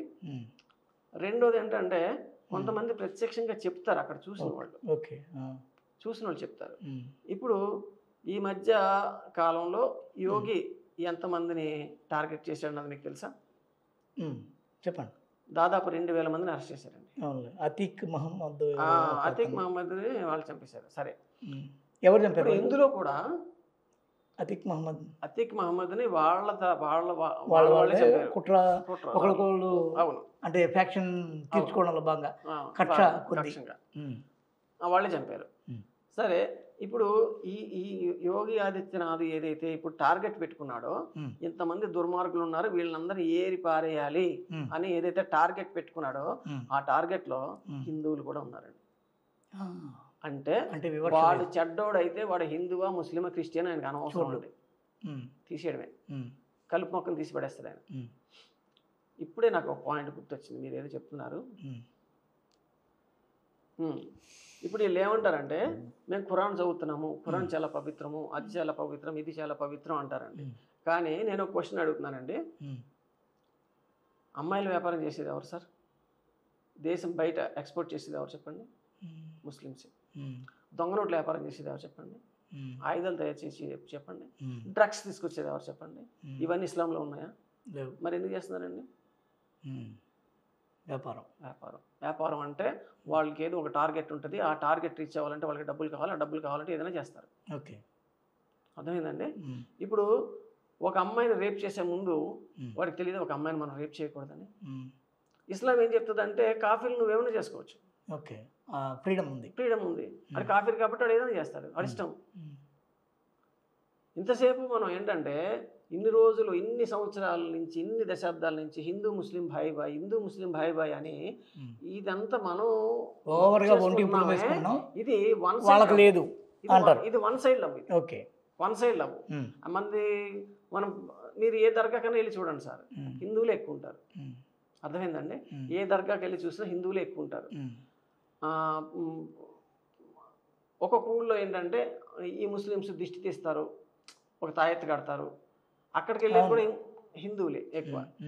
సో నమ్ముతారు ఫస్ట్. దర్గా కల్చర్లో ఏదో హజరత్ అలీ అంటే 1000 మంది హిందువుల్ని చంపిన వాడిని హజరత్ అంటారంట.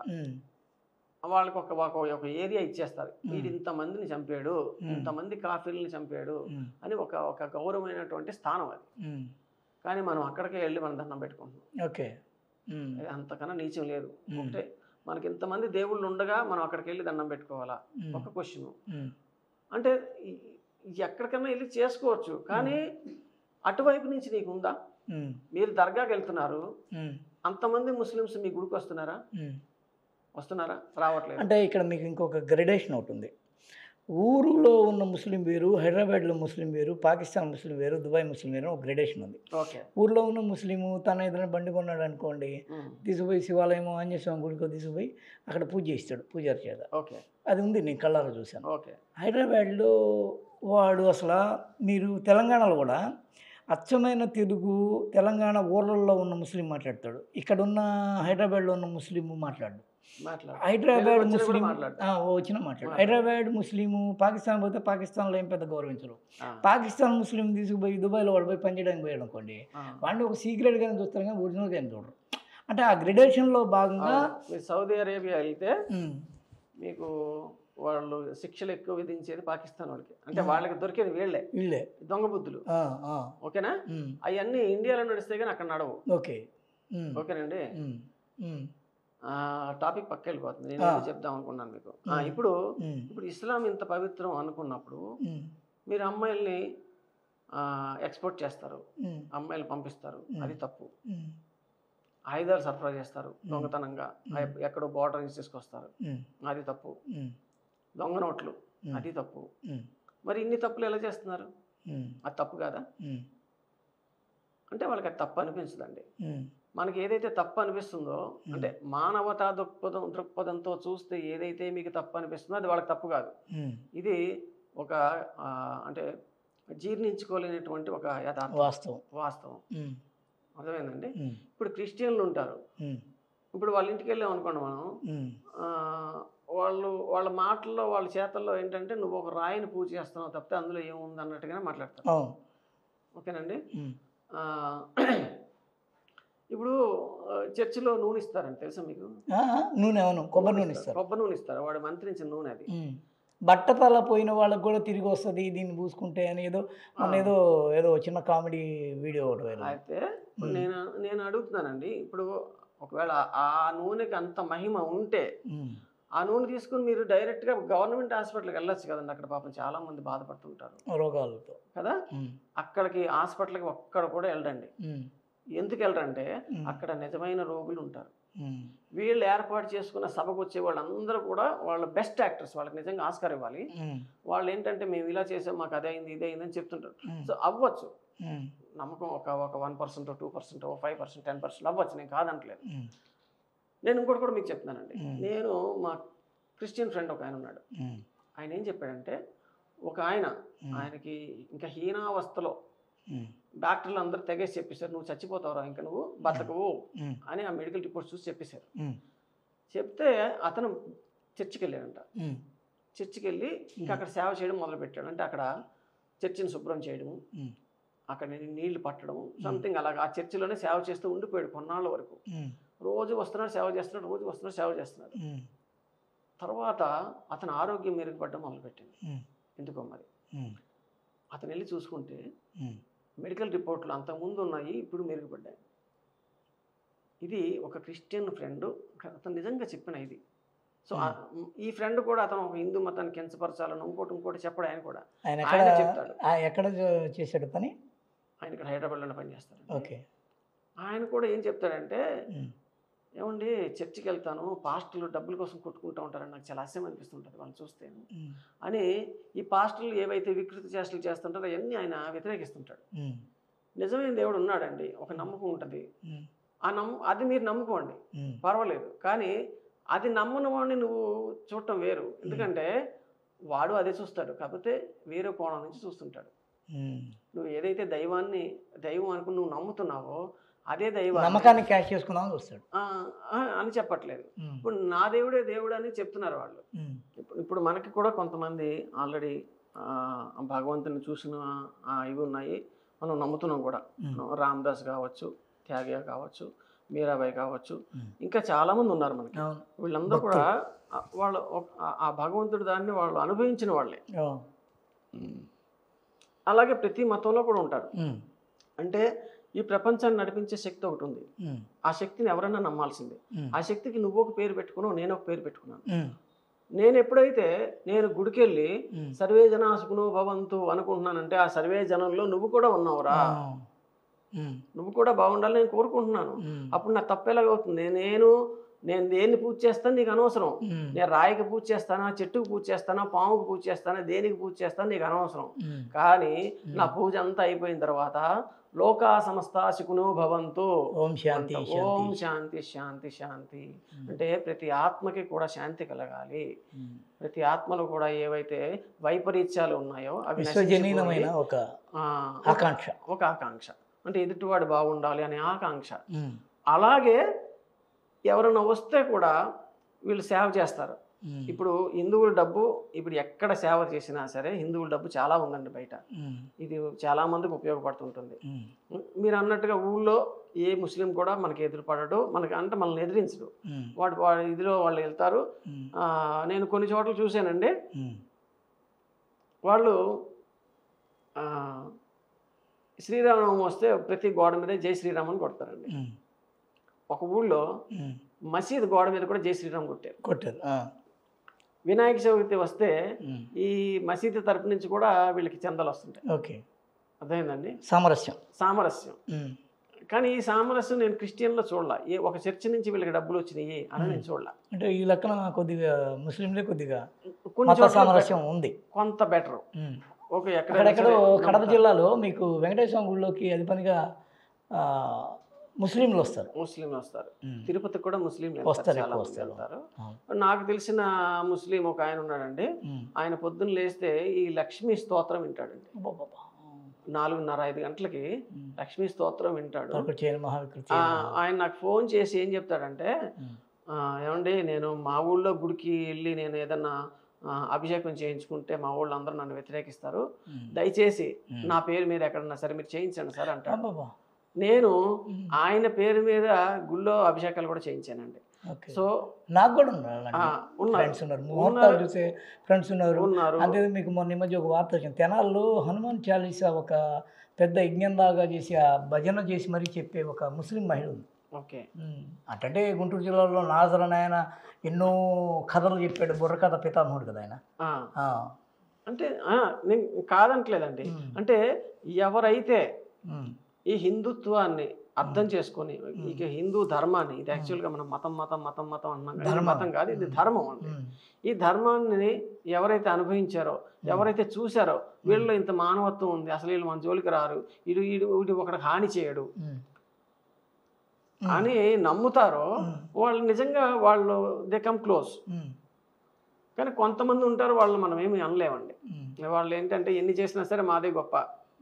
ఇప్పుడు నాకు తెలిసిన ఫ్రెండ్స్ కూడా కొంతమంది ఉన్నారు, వాడు రోజంతా ఏమి ఉండవు కానీ తాగేసిన తర్వాత మాత్రం ఏమంటాడు, మీ అన్నమయ్య రామదాస్ వీళ్ళందరూ వేస్ట్ అండి అంటాడు.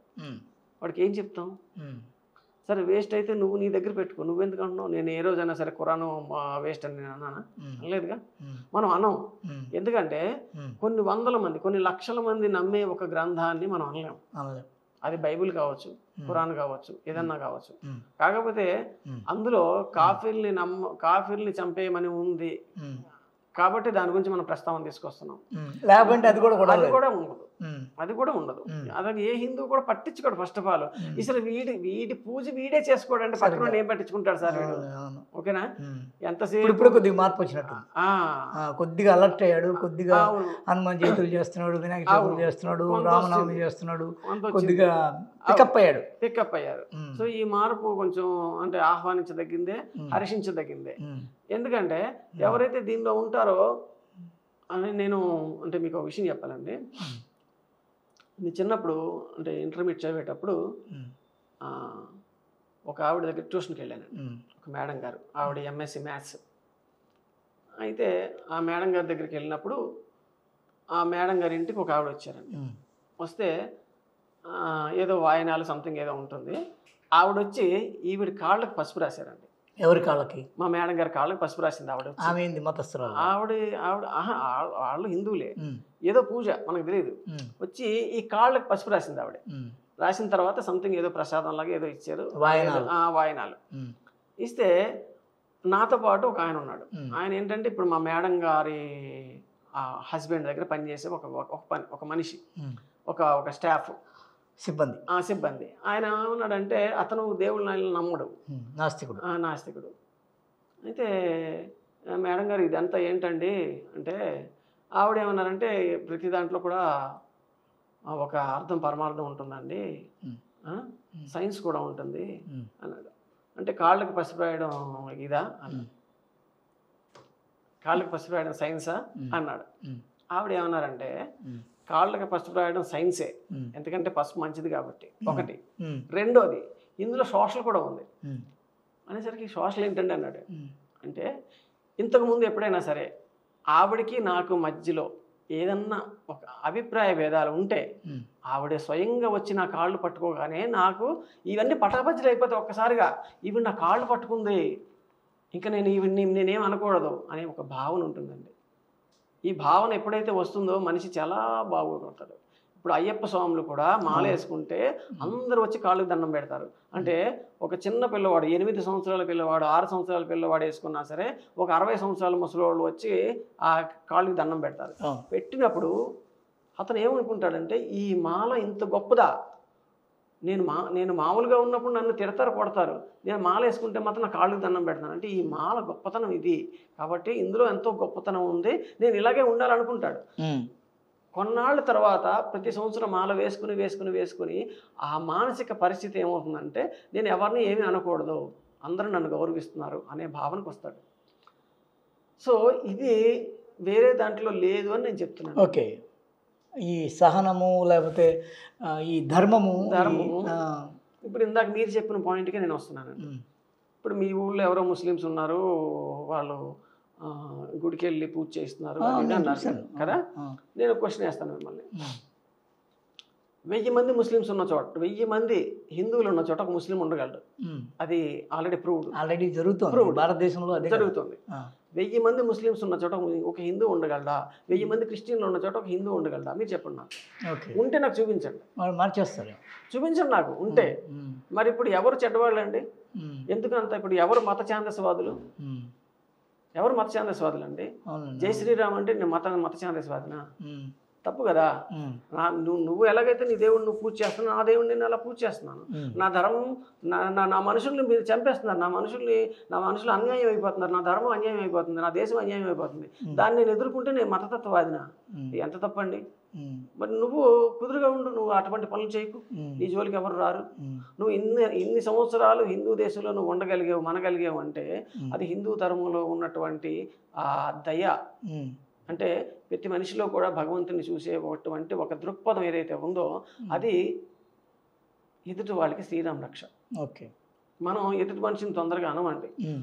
ఎందుకు అనమంటే పొరపాటున ఎవరికైనా కాలు తగిలింది వెంటనే మనం దండం పెట్టుకుంటాం. ఎందుకు పెట్టుకుంటాం అంటే ప్రతి మనిషిలో కూడా భగవంతుడు ఉంటాడు, దేవుడు, ఆ భగవంతుడిని నేను నా కాలుతో తాకానా అన్న ఒక భావన, ఒక గౌరవం, మనం వెంటనే దండం పెట్టుకుంటాం. అంటే ఎదుటి మనిషిలో భగవంతుడు ఉన్నాడు అనుకుంటాం. అది ఎంతో వైపరీత్యం అయిపోయి ఎంతో చెడ్డోడైతేనే కానీ మనం దండించం. అర్థమైందండి? ఇది అనేది ఇదే మానవత్వం. నేను చెప్తున్నాను, ఈ మానవత్వం మీకు వేరే వాటిలో మీకు కనబడట్లేదండి, అది చెప్తున్నాను. ఓకేనండి. ఇప్పుడు మనం ఎప్పుడో ఒకసారి భజనలు చేస్తాం, ఏదో చేస్తాం, కానీ క్రిస్టియన్స్ ప్రతి వారం ప్రతి ఆదివారం కూడా పెద్ద సౌండ్ పెట్టి చేస్తుంటారు. అది ఎంతవరకు సబబండి? ఇప్పుడు మనకి ఎప్పుడో ఒకసారి పండుగ వస్తే మనం పెట్టుకుంటాం. సరే, వినాయక చవితి వచ్చిందో 10 రోజులు, దసరా అంటే ప్రతి దీని పక్కన గుడి పక్కన హైదరాబాద్లో ఒక ఇది ఉంటుంది. ఇంకోటి ఏంటంటే హిందూ దేవాలయాల్లో పరమతస్తులు ఉన్నారు, హ్యాపీగా ఉన్నారు, అవునా?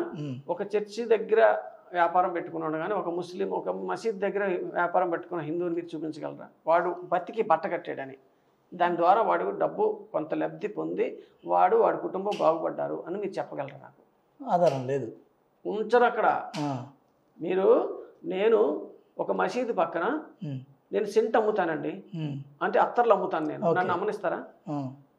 అంతా వాళ్ళే ఉంటారు. లెగ్గొట్టేస్తారు. ఇప్పుడు ఒక చర్చి పక్కన ఒక కూరగాయలు కానీ ఏదైనా ఉంటే వాళ్ళు కూడా లేపేస్తారు. ఒక పళ్ళ వ్యాపారం ఉంది, అది కూడా లేపేస్తారు. వాడు ఎవడైతే నువ్వు వాడినే పెట్టిస్తారు. సో వీళ్ళు కూడా ఈజీగా మారిపోతున్నారు. కట్ చేస్తే గుడి దగ్గర అరటిపళ్ళు అమ్మేవాళ్ళు మీ ముస్లిమ్స్ చూపిస్తాను నేను, పువ్వులు అమ్మేవాళ్ళు క్రిస్టియన్స్ చూపిస్తాను నేను. అంటే వీళ్ళ జీవనాధారం కోసం హిందూ మతం కావాలి, హిందూ ధర్మం కావాలి. కనీసం ఆచరించడానికి అవసరం లేదు, నువ్వు ఆచరించాల్సిన అవసరం లేదు, నువ్వు వ్యతిరేకించకుండా ఉంటే చాలు. ఎందుకంటే నువ్వు ఏ రోడ్డు మీద అయితే నడుస్తున్నావో 80% హిందువులు ఇచ్చిందే. నువ్వు ప్రతిదీ కూడా చదువు చదువుతున్నావో అది హిందువులు ఇచ్చిందే. 80% అందులో విప్లవకారులందరూ యూనివర్సిటీలో కాలు బయట పెట్టి నువ్వు ఎక్కడికి వెళ్ళినా సరే నువ్వు బస్సు ఎక్కావు, ఆ బస్సు గవర్నమెంట్ కొన్నది అంటే అందులో 80% హిందువుల డబ్బే ఉంది. మరి అప్పుడు నువ్వు హిందువులు ఎదిరించడానికి నీకు హక్కు ఎక్కడిది అసలు? అర్థమైందండి? ట్రైన్ ఎక్కారు, బస్సు ఎక్కారు, ఏరోప్లేన్ ఎక్కారు, ఏది ఎక్కినా సరే అందులో 80% హిందువులదే. అటువంటప్పుడు నువ్వు ఇన్ని అనుభవిస్తూ నువ్వు హిందువు ఎలాగా వ్యతిరేకమవుతావు? తప్పు కదా. విగ్రహారాధన తప్పని ఎలా చెప్తావు? ఆ విగ్రహారాధన చేసిన వాడు డబ్బే నీకు ఉపయోగపడుతుంది. ఇప్పుడు నువ్వు పిహెచ్డి చేసావంటే పిహెచ్డి చేస్తే ఏంటి? ఇప్పుడు చెప్తున్నాను, పిహెచ్డి అంటేనే ఒక కొత్తది కనుక్కోవడం. అంటే ఇప్పుడు ఏమున్నది చరిత్రలో, ఈ చరిత్రలో ఇంకా నేనేం కొత్తది కనుక్కోగలను, కొత్తది ఏ విధంగా నేను ఆవిష్కరించగలను అన్న మైండ్ సెట్ ఉన్నవాడు మాత్రమే పిహెచ్డీకి వెళ్తాడండి. మన దురదృష్టం ఏంటంటే భారతదేశంలో ఈ పిహెచ్డి ఎంట్రన్స్ లో కూడా రిజర్వేషన్లు అండి. అది ఎంతవరకు సబబు అండి? ఇప్పుడు మిగతా వాటికి ఇచ్చుకోమనండి. ఎందుకంటే సరే ఇంజనీరింగ్ చేశారు, డిగ్రీ చేశారు, దాని మీద మీ కంప్లైంట్ ఏంటి? ఉద్యోగాల్లో ఇస్తున్నారు, ఇవ్వనండి. పిహెచ్డి అనేది తెలుగుకి సంబంధించింది కదండి, అక్కడ కూడా రిజర్వేషన్ ఏంటండి? ఇప్పుడు మిగతా అన్నీ కూడా బతుకు తెరువు. ఇప్పుడు ఒక ఉద్యోగం ఎస్సీలకి ఎంత, ఎస్టీలకి ఎంత, బీసీలకి ఎంత ఇచ్చారు. ఎందుకంటే పాపం వాళ్ళు అణగారిన వర్గాలుగా వాళ్ళు కూడా అభివృద్ధి చెందాలి కాబట్టి వాళ్ళకి ఇవ్వడంలో ఏమాత్రం తప్పలేదు. కానీ పిహెచ్డి అనేది కంప్లీట్గా మీ తెలివితేటల మీద ఆధారపడి ఉన్నది. ఈ తెలివితేటల మీద కూడా మళ్ళీ రిజర్వేషన్ ఏంటండి? తెలివితేటల మీద రిజర్వేషన్ అంటే వాళ్ళకి తెలివితేటలు ఉండవని నేను అనట్లేదు. నువ్వు పెంచుకుని ఓపెన్గా కొట్టు. అసలు దీనికి ఇప్పుడు రిజర్వేషన్ లేదనుకోండి, వాడు కష్టపడి సంపాదించుకుంటాడుగా, అవునా? ఇప్పుడు దానికి కూడా రిజర్వేషన్ ఉండబట్టి ఏమవుతుందంటే ప్రతి ఒక్కరు పిహెచ్డి అవుతున్నాడు. నువ్వు తెలివైనడు అని ఎలా కౌంట్ చెప్పండి?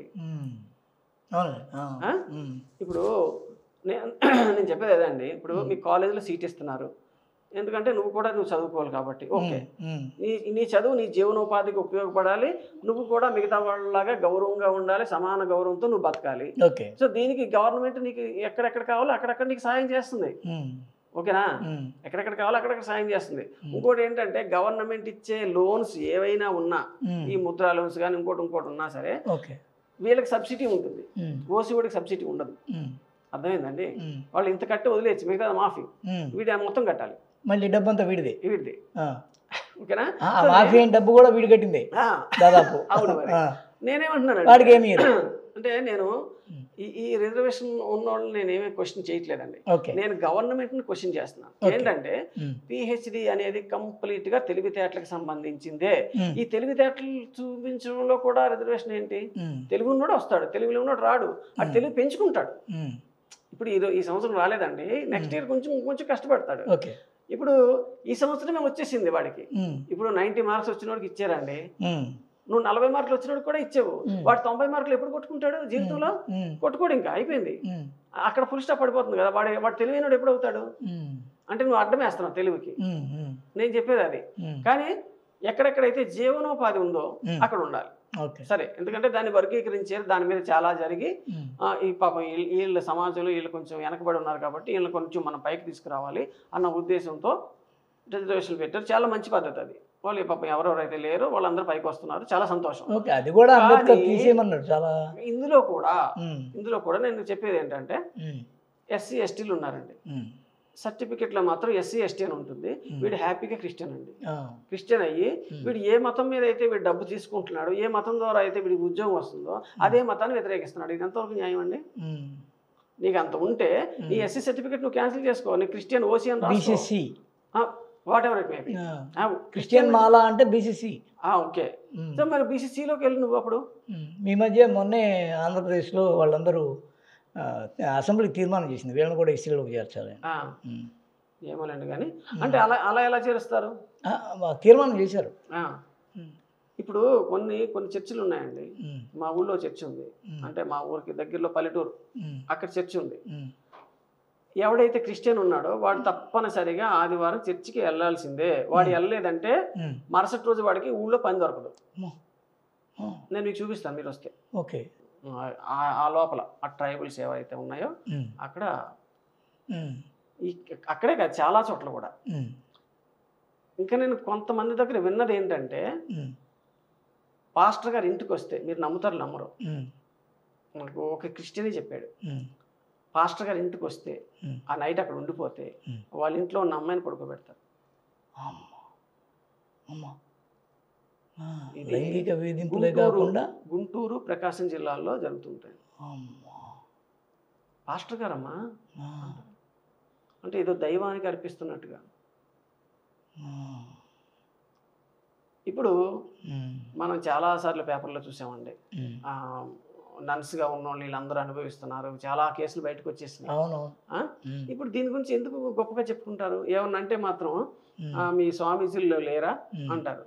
సో స్వామీజీల్లో ఉన్నారు అంటే అది ఎవడైతే నమ్మి వెళ్తున్నారు ఆశారాం బాపూజీ ఎవరో కొంతమంది ఉంటారు. ఇప్పుడు మా వాళ్ళు అన్నట్టు కూడా మనం అంటాం, ఎవరో ఉంటారు, అయ్యా ఒకళ్ళిద్దరు ఉంటారు, నువ్వు అందరిని అంటావా అంటాం, అవునా?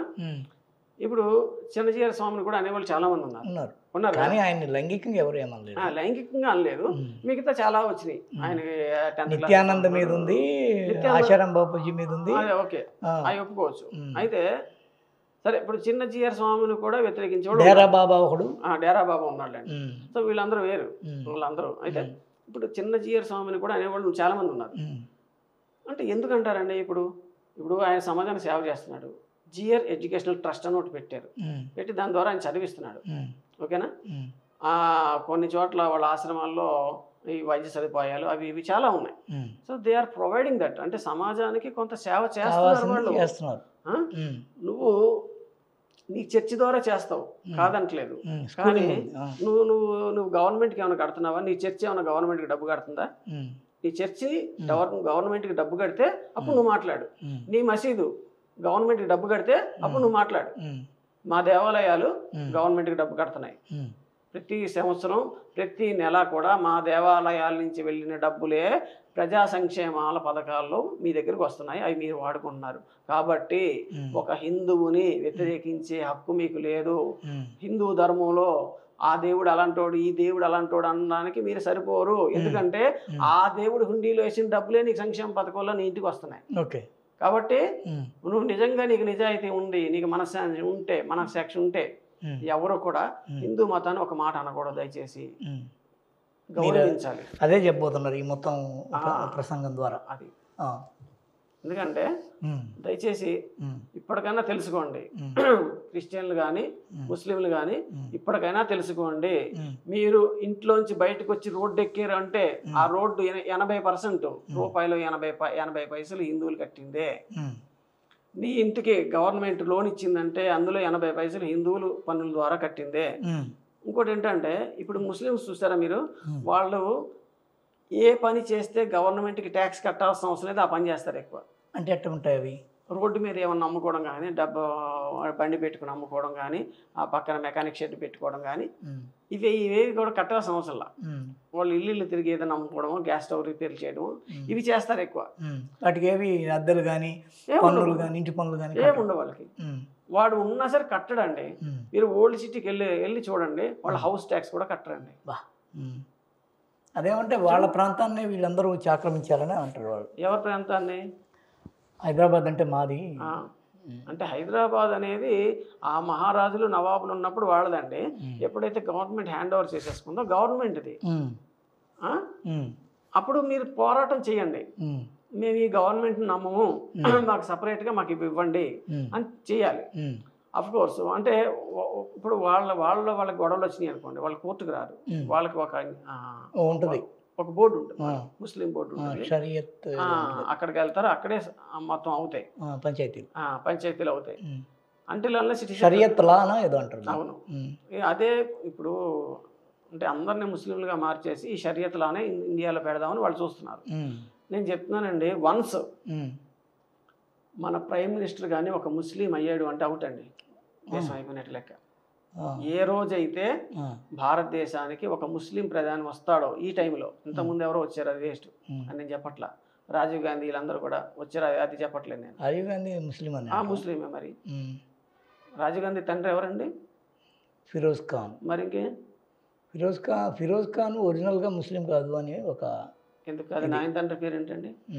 ఆయన తండ్రి వాళ్ళందరూ ముస్లిమ్సే, వీళ్ళు మనకు చెప్తారు అంతే అలాగా. ఓకేనండి. సో ఇది కాబట్టే మొన్న రాహుల్ గాంధీ భారత్ జోడో యాత్ర అని వచ్చి కర్ణాటకలో ముస్లింలు అందరినీ ఏకం చేసాడు కాబట్టి ఈ రోజు కర్ణాటకలో కాంగ్రెస్ గెలిచింది. ఓకేనండి. చచ్చి చెడి మోడీ గారు మొత్తం ఎవరు తీసుకునే నిర్ణయాలు ఆయన తీసుకొని కాశ్మీర్లో ఒక ప్రశాంతమైనటువంటి వాతావరణం కల్పిస్తే ఈ భారత జోడో యాత్ర అయిపోయిన తర్వాత ఈ అక్క తమ్ముళ్ళు ఐస్ ముద్దలతో ఆడుకున్నారు. అంతకుముందు ఆడుకోగలిగారా? కానీ ఆ పరిస్థితి కల్పించింది ఎవరు? వాళ్ళు కాదు కదా, వాళ్ళ గవర్నమెంట్ కాదు కదండి. అది ఇప్పుడు నేను అంటే మొత్తానికి నేను చెప్పేది ఏంటంటే, దయచేసి హిందువుల్ని ద్వేషించకండి, హిందూ అమ్మాయిల్ని లవ్ జిహాద్కి బలి చేయకండి, దయచేసి గౌరవించండి. మిమ్మల్ని మేము గౌరవిస్తున్నాము, మమ్మల్ని కూడా మీరు గౌరవించండి దయచేసి. మేము విగ్రహాలు ఆరాధించుకుంటాము, ఇంకోటి చేసుకుంటాం మా ఇష్టం. అది మాట్లాడడానికి మీ హక్కు లేదు, మీ హక్కు లేదు. ఎందుకంటే దాన్ని పూజ చేసిన వాళ్ళు ఇచ్చిన డబ్బులతోనే నీకు ఫ్లైఓవర్లు వస్తున్నాయి, నువ్వు బస్సు ఎక్కుతున్నావు, నువ్వు రైలు ఎక్కుతున్నావు, ఇంకోటి ఎవ్రీథింగ్. నువ్వు జీవితంలో బతికేది 80% ఆ డబ్బులే నీకు వస్తున్నాయి. నువ్వు ఒక ఆఫీసులో పని చేస్తే నీకు జీతం ఇస్తే ఆ జీతంలో 80% కూడా అదే. కాబట్టి దయచేసి ఎవరు కూడా హిందుత్వాన్ని వ్యతిరేకించకండి. మీకు ఇష్టం లేకపోతే ఊరుకోండి, అంతేగాని వ్యతిరేకించకండి. దాన్ని ఒక ఇదిలాగా చూపించకండి, దాంతో కామెడీ చేయకండి. వాడెవడో హిందూ దేవీ దేవతల కామెడీ చేస్తే వాడు హైదరాబాద్లో ప్రదర్శన ఇచ్చాడు. ఇది తప్పని చెప్పినందుకు రాజాసింగ్ గారిని అరెస్ట్ చేశారు. Stand up comedy. వాడు సరస్వతీదేవిని, ఈ ఆంజనేయ స్వామిని, వీళ్ళందరినీ కూడా వాడు కామెడీ చేశాడు. అది ఎంత తప్పండి? అంటే వాళ్ళ మీద మీరు యాక్షన్ తీసుకోరా? రాజాసింగ్ పాపం వాడి మీద పోరాడి పాపం తప్పని చెప్పినందుకు ఇప్పుడు యూట్యూబ్లో వీడియో రిలీజ్ చేసి, ఇప్పుడు నుపూర్ శర్మ ఉందండి, నుపూర్ శర్మ అనే ఆవిడే మహమ్మద్ ప్రవక్త 8 సంవత్సరాల పిల్లల్ని పెళ్లి చేసుకుని సంథింగ్ ఏదో చెప్పింది ఆవిడ. గూగుల్లో ఉన్నది ఆవిడ సమాచారం ఏదైతే ఆవిడకి అందుబాటులో ఉందో అది చూసే చెప్పింది ఆవిడ. చెప్పినప్పుడు ఒకవేళ ఆ సమాచారం తప్పు అయితే ఈ గూగుల్లోకి ఎవడెక్కిచ్చాడో వాడిని అనాలి ఫస్ట్. లేదా నీ ఖురాన్లో ఉంటే నువ్వు ఒప్పుకోవాలి. ఖురాన్లో ఉంది కాబట్టి ఎవరో గూగుల్లో పెట్టారు. లేదు ఖురాన్లో లేకుండానే గూగుల్లో పెట్టారు, అప్పుడు మీరు పోరాటం చేయండి. ఖురాన్లో లేని గూగుల్లో పెట్టారు, ఇది మేము తీవ్రంగా ఖండిస్తున్నామని చెప్పండి. సో ఇప్పుడు వాళ్ళ ఏ మత విద్వేషాలు, వాళ్ళ మనోభావాలు దెబ్బతిన్నాయి కాబట్టి నుపూర్ శర్మని చంపిన వాళ్ళని ఇంత ఇస్తామని కూడా ప్రకటించారు. ఒక 10 లక్షలు ఇస్తాము, 20 లక్షలు ఇస్తాం అంతే ప్రకటించారు. ఒకడు దీన్ని దూసుకొని వచ్చాడు, బార్డర్ దాటి వచ్చాడు పాకిస్తాన్ నుంచి. రాజస్థాన్ లో అమ్మాయి డీపీ పెట్టుకున్నందుకు ఒక ట్రైలర్ని మర్డర్ చేశారు. అనవసరంగా రాజస్థాన్ లో వాడు ఆవిడ ఏదో పోస్ట్ పెడితే దాన్ని లైక్ కొట్టాడు, డీపీ పెట్టుకున్నాడు, వాట్సాప్ లో డీపీ పెట్టుకున్నాడు. అంటే అంత మాత్రం చంపేస్తారా? ఏదో కుట్టించుకోవడానికి వచ్చినట్టు వచ్చి ఆ కత్తెరతోనే పొడి చంపేశారు. ఇద్దరు వచ్చారు. మరి ఎంత గౌరవం అండి ఇది? ఒకడైతే పాకిస్తాన్ బార్డర్ దాటుకొని వచ్చేసారు. మరి ఈ లెక్కన ఇప్పుడు ఇక్కడ అక్బరుద్దీన్ ఓవైసీ గారు రాముడి యొక్క జన్మనే ప్రశ్నించడం పక్కన పెట్టండి, ఇండియాలో ఒక 15 నిమిషాలు పోలీసులు పక్కకి వెళ్తే మొత్తం చంపేస్తారని చెప్పాడండి. మరి ఆయన అరెస్ట్ చేయరా? క్షమించి వదిలేశారు. ఎందుకు వదిలేశారండి? అంటే అది తప్పు కాదా? అది తప్పు కాదు. నుపూర్ శర్మది డీపీ పెట్టుకుంటే చంపేస్తారా? ఎక్కడండి ఇది? ఎక్కడ న్యాయం సార్ ఇది? అంటే మీరు ఎవరినన్నా వెక్కిరించవచ్చు, వాడు ఎవడో కామెడీ చేయొచ్చు, వాడు హైదరాబాద్లో వచ్చి కామెడీ షో కూడా పెట్టుకోవచ్చు. వాడికి ఎర్రతివాచి చేశారు, కేసీఆర్ పట్టించుకోడు కాబట్టి ఆయనకు ఓట్లే కావాలి. ఏ హిందువుల మనోభావాలు ఆయనకు అవసరం లేదు. కాబట్టి ఇప్పుడు ఎర్రతివాచి చేసి వాడిని పిలిచి తీసుకొచ్చి వాడిని దీన్ని ఎదిరించినందుకు ఇతను తప్పు, ఇతను హిందూ దేవి దేవతలు ఇతను అనుచిత వ్యాఖ్యలు చేస్తున్నాడు, వెక్కిరిస్తున్నాడు అని చెప్పినది ఈయన అరెస్ట్ చేశారు. అసలు వాడిని అరెస్ట్ చేయాలి. బీజేపీ కూడా ఇచ్చేసింది. మరి ఏం చేస్తుందండి? నుపూర్ శర్మని కూడా సస్పెండ్ చేశారు. బైర్ నరేష్తో గొడవ. బైర్ నరేష్ అంటేనండి ఇప్పుడు అదే సార్ మన దురదృష్టం ఏంటంటే భారతదేశంలో నాస్తికుడు అనేవాడు ఎవడైనా ఉన్నాడు అంటే నాస్తికుడు అంటే వాడు ఒక ఖురాన్ని ఒక ఇస్లాంని వ్యతిరేకించడండి, ఒక బైబిల్ని ఒక క్రిస్టియానిటీని వ్యతిరేకించడండి. కానీ వాడికి హిందూ దేవీ దేవతల్ని వ్యతిరేకించడానికి మాత్రం ఎక్కడ లేని నాలెడ్జ్ వచ్చేస్తుంది. ప్రతి ఒక్కరిని వికరిస్తాడు, స్వేచ్ఛ వస్తుంది. వాడు భారతాన్ని వికరిస్తాడు, రామాయణాన్ని వికరిస్తాడు, భగవద్గీతను వికరిస్తాడు, వాడి ఇష్టం అండి. అంటే భారతదేశంలో నాస్తికులు అంటే వాళ్ళు కేవలం హిందూ ద్వేషులు మాత్రమే. అర్థమైందండి? ఈ బైరి నరేష్ కూడా ఇప్పుడు నేను అడిగిన దానికి ఆయన సమాధానం చెప్పలేడు. ఒరే, దేవుని నమ్మే వాళ్ళు ఇచ్చే డబ్బుతోనే చాలా సంక్షేమ పథకాలు జరుగుతున్నాయి. ఆయన పిహెచ్డి 3 పీజీలు చేశాడు, దాంతోనే చేశాడు. మరి ఇంకేంతో చేశాడు ఆయన? అవునా? ఇప్పుడు సంక్షేమ పథకాలు ఇస్తుంది గవర్నమెంట్, అందులో ఈ భక్తులు వేసిన డబ్బులు అందులో లేవా? ఉన్నాయి, లేవా? మరి అంటే హిందువులు మళ్ళీ ఆయన జాతరలు జరిగితే అక్కడ షాపులు పెట్టుకుంటాడంట, వ్యాపారం, అది వ్యాపారం కావాలి. అది మరి డబ్బు తినడానికేమో భక్తులు కావాలి, భక్తి వద్దు, దేవుడు వద్దు, దేవుడు లేడంటూ. మరి అప్పుడు నువ్వు అసలు ఆ భక్తులు ఆ దేవుడు కొలిసే వాళ్ళ దగ్గరే నువ్వు ఉండద్దు, అంతే కదా? వద్దు, వాళ్ళు పెట్టిన ప్రసాదం తినొద్దు, ఆ గుడి మీద వచ్చే ఆదాయం కానీ అక్కడ వ్యాపారం కానీ నువ్వు పెట్టుకోవద్దు. ఇవన్నీ నువ్వు అయినప్పుడు నువ్వు నోరు మూసుకుని కూర్చో, నువ్వు వ్యతిరేకించొద్దు. ఓకేనా? నువ్వు వ్యతిరేకిస్తున్నావు, దెన్ నేను వేరే మతాల్లో ఉన్నటువంటి లోపాలు కూడా చూపిస్తాను, అవి కూడా నువ్వు ఎత్తి చూపించిన రోజున నువ్వు హిందూ మతం కానీ హిందూ దేవి దేవతల గురించి మాట్లాడడం కానీ మానే. అర్థమైందండి? ఇప్పుడు మన దగ్గర ఉన్న నాస్తికులందరూ ఇదేనండి. వాడు ఏంటంటే వాడు ఒక నూతులో కప్ప, వాడికి బయటకు తీసుకోవాలని తెలియదు. నేను నిజంగా చెప్తానండి, ఇప్పుడు నేను మీకు ముందే చెప్పాను, నన్స్ని చాలా మందిని వాడుకున్నారు, ఆ పేపర్లో కూడా వచ్చినాయి. ఏంటండి? నన్స్ వాడుకున్నారు, అది పేపర్లో కూడా వచ్చినాయి, మనం చూస్తున్నాం. జనరల్గా అవి మీరు ఇప్పుడు గూగుల్లో కొట్టినా వస్తుంది అది. కానీ దాని గురించి వీడు మాట్లాడు. అర్థమైందండి? క్రిస్టియానిటీలో ఉన్న లైంగికత గందరగోళాన్ని మాట్లాడు, ఎగ్జిబిట్ చేయడు. యేసు మేరీ మాత కడుపులోకి రావడం ఎలా సాధ్యమైంది అది మాట్లాడు. యేసుక్రీస్తు నీటి మీద నడిచేస్తాడు, ఆయన విషయం గాలి ఎగరలేడా? అది ఎక్కడ తప్పండి? అది జరిగింది, ఇది జరుగుతుంది కదా. ఇప్పుడు మేము దాన్ని వ్యతిరేకించట్లేదే, దాన్ని అసలు దాని జోలికే పోలా, మేము పట్టించుకోవట్లా. మా ఆయన గాలిలో ఎగిరాడు, ఓకే, దేవుడిగా మిక్కు ఉండొచ్చు ఆయనకి, యేసుక్రీస్తు నీటి మీద నడిచి ఉండొచ్చు. ఎందుకంటే ఆ పవర్ ఉంటుంది మనిషికి. అంటే సాధన చేయొచ్చు, నీళ్ళ మీద తేలే సాధన కూడా నిజంగా యోగాలో ఉంది. చేయొచ్చు, నీళ్ళు లోపల ఉండొచ్చు, పైన ఉండొచ్చు. మరి దుర్యోధనుడు చేసాడు కదా, నీటిలోకి వెళ్ళి తపస్సు చేస్తున్నాడు కదా. అది చెప్పడం కోసం మనకి నిజంగా మొన్న చిరంజీవి సినిమా ఏంటది, సైరాలో నీటి అడుగునికి వెళ్ళి అక్కడ ధ్యానం చేసుకుంటా ఉంటాడు. జలదిగ్బంధం అనేది ఒక విద్య. ఆ విద్య ఎవరైతే నేర్చుకుంటారో అలవర్చుకుంటారో వాళ్ళు చాలా సేపటి వరకు నీటిలో ఉండగలరు. కొన్ని వీడియోలు కూడా నేను చూశాను, కొంతమంది స్విమ్మింగ్ పూల్లో స్నానం చేస్తుంటే వాళ్ళ మధ్యలోంచి ఇలా నీటి మీద నడుచుకుంటే ఈ చివరి నుంచి ఆ చివరికి వెళ్ళాడు మనిషి. మరి అది నిజమో కాదో మనకు తెలియదు. మద్రాసులో ఒక అబ్బాయి గాల్లో తెలియడు, అందరూ చూస్తుండగానే గాల్లో తెలియడు. మరి అది ట్రిక్కా లేకపోతే నిజమా తెలియదు. అంటే ఒకవేళ జరిగింది నిజమే అంటే ఒక మనిషికి కూడా అతీంద్రియ శక్తులు ఉండొచ్చు, దాన్ని ఎవరు ఏమనలేరు. సో ఇవన్నీ పక్కన పెడితే నేను చెప్పేది ఏంటంటే, దయచేసి హిందూ దేవీ దేవతలను ఎవరు కూడా అవమానించకండి. మీకు విగ్రహారాధన మీకు తప్పు అయితే మీ వరకే ఉంచుకోండి. అది మీరు హెచ్చరించడానికి కానీ హక్కు లేదు, ఒకరిని అనడానికి హక్కు లేదు. ఎందుకు హక్కు లేదంటే, నువ్వు భారతదేశంలో బతుకుతున్నావు అంటే నీ చేతికి ఏది వచ్చినా సరే, నువ్వు గవర్నమెంట్ ఏది వాడుకున్నా సరే అందులో 80% హిందువులదే. నువ్వు 80% హిందువులది నువ్వు వాడుకుంటున్నావు కాబట్టి నువ్వు వాళ్ళ గురించి నువ్వు మాట్లాడకూడదు. ఒకవేళ నీకు నీతి నిజాయితీ ఏమన్నా ఉంటే, ఆత్మ పరిశీలన అనేది ఉంటే, ఆత్మసాక్షి ఉంటే, కాబట్టి దయచేసి హిందువులను బతకనివ్వండి, హిందువుల మీద దాడులు ఆపండి. అక్కడెక్కడో రథం పగలు కాల్చేశారు అంతర్వేదిలో. ఏంటండి అది? విగ్రహాలు పగలు కొడతారు, గుళ్ళు పగలు కొట్టేస్తున్నారండి. తమిళనాడులో కూడా అది తప్పు కదా. అది అంటే ఎదుటివాడు కూడా మనిషి, వాడికి కూడా ఒక మనోభావం ఉంటుంది. అంటే అంటిల్ అన్లెస్ అప్పుడు ఎదుటి మనిషి నీకేమన్నా హాని చేస్తున్నాడు, అప్పుడు నువ్వు చెయ్యి. కానీ ప్రశాంతంగా ఎవరో వాడి పని వాడు చేసుకునే వాడి జోలికి నువ్వు వెళ్ళి వాడి దేవుడిని వెక్కిరించి వాడిని వెక్కిరించి ఇదంతా నీకు అవసరమా? గోవాదా దాని మీద కూడా పెద్ద గొడవ జరుగుతుంది. గోహత్య మేము చేయకపోయినా చేస్తున్నాం అని అంటున్నారు. ఎందుకు చేయట్లేదండి? మరి ఇప్పుడు మరి బీజేపీ ఓడిపోయిందండి కర్ణాటకలో. ఓడిపోతే ఏం చేశారు? బీజేపీ జెండా కింద పెట్టి ఆ జెండా మీద ఆవును పెట్టి పేక్ కోసి వీడియోలు పెట్టారు. మరి చేయట్లేదంటే ఎలా నమ్ముతామండి? మరి ఇప్పుడు ఈ ఆవులన్నీ ఎవరు తింటున్నారు? మీకు రెహమత్ నగర్లో మీకు ఆవు మాంసం దొరుకుతుంది, మీకు తెలుసా?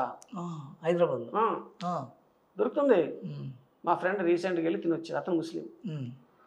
అతను ఏదో చెప్పాడు, అతనికి ఏదో కొంచెం హెల్త్ బాగోలేదు, ఆయుర్వేదం ప్రకారం అన్నాడు. ఎక్కడికి వెళ్తున్నావురా అంటే, సార్ నేను ఫలానా చోటకి వెళ్తున్నానండి, మీరు రాకూడదు సార్, మీరు వస్తే మీకు మనసు కష్టంగా అనిపిస్తుంది, ఏం తినడానికి వెళ్తున్నావురా అంటే నా చెవులో చెప్పాడు.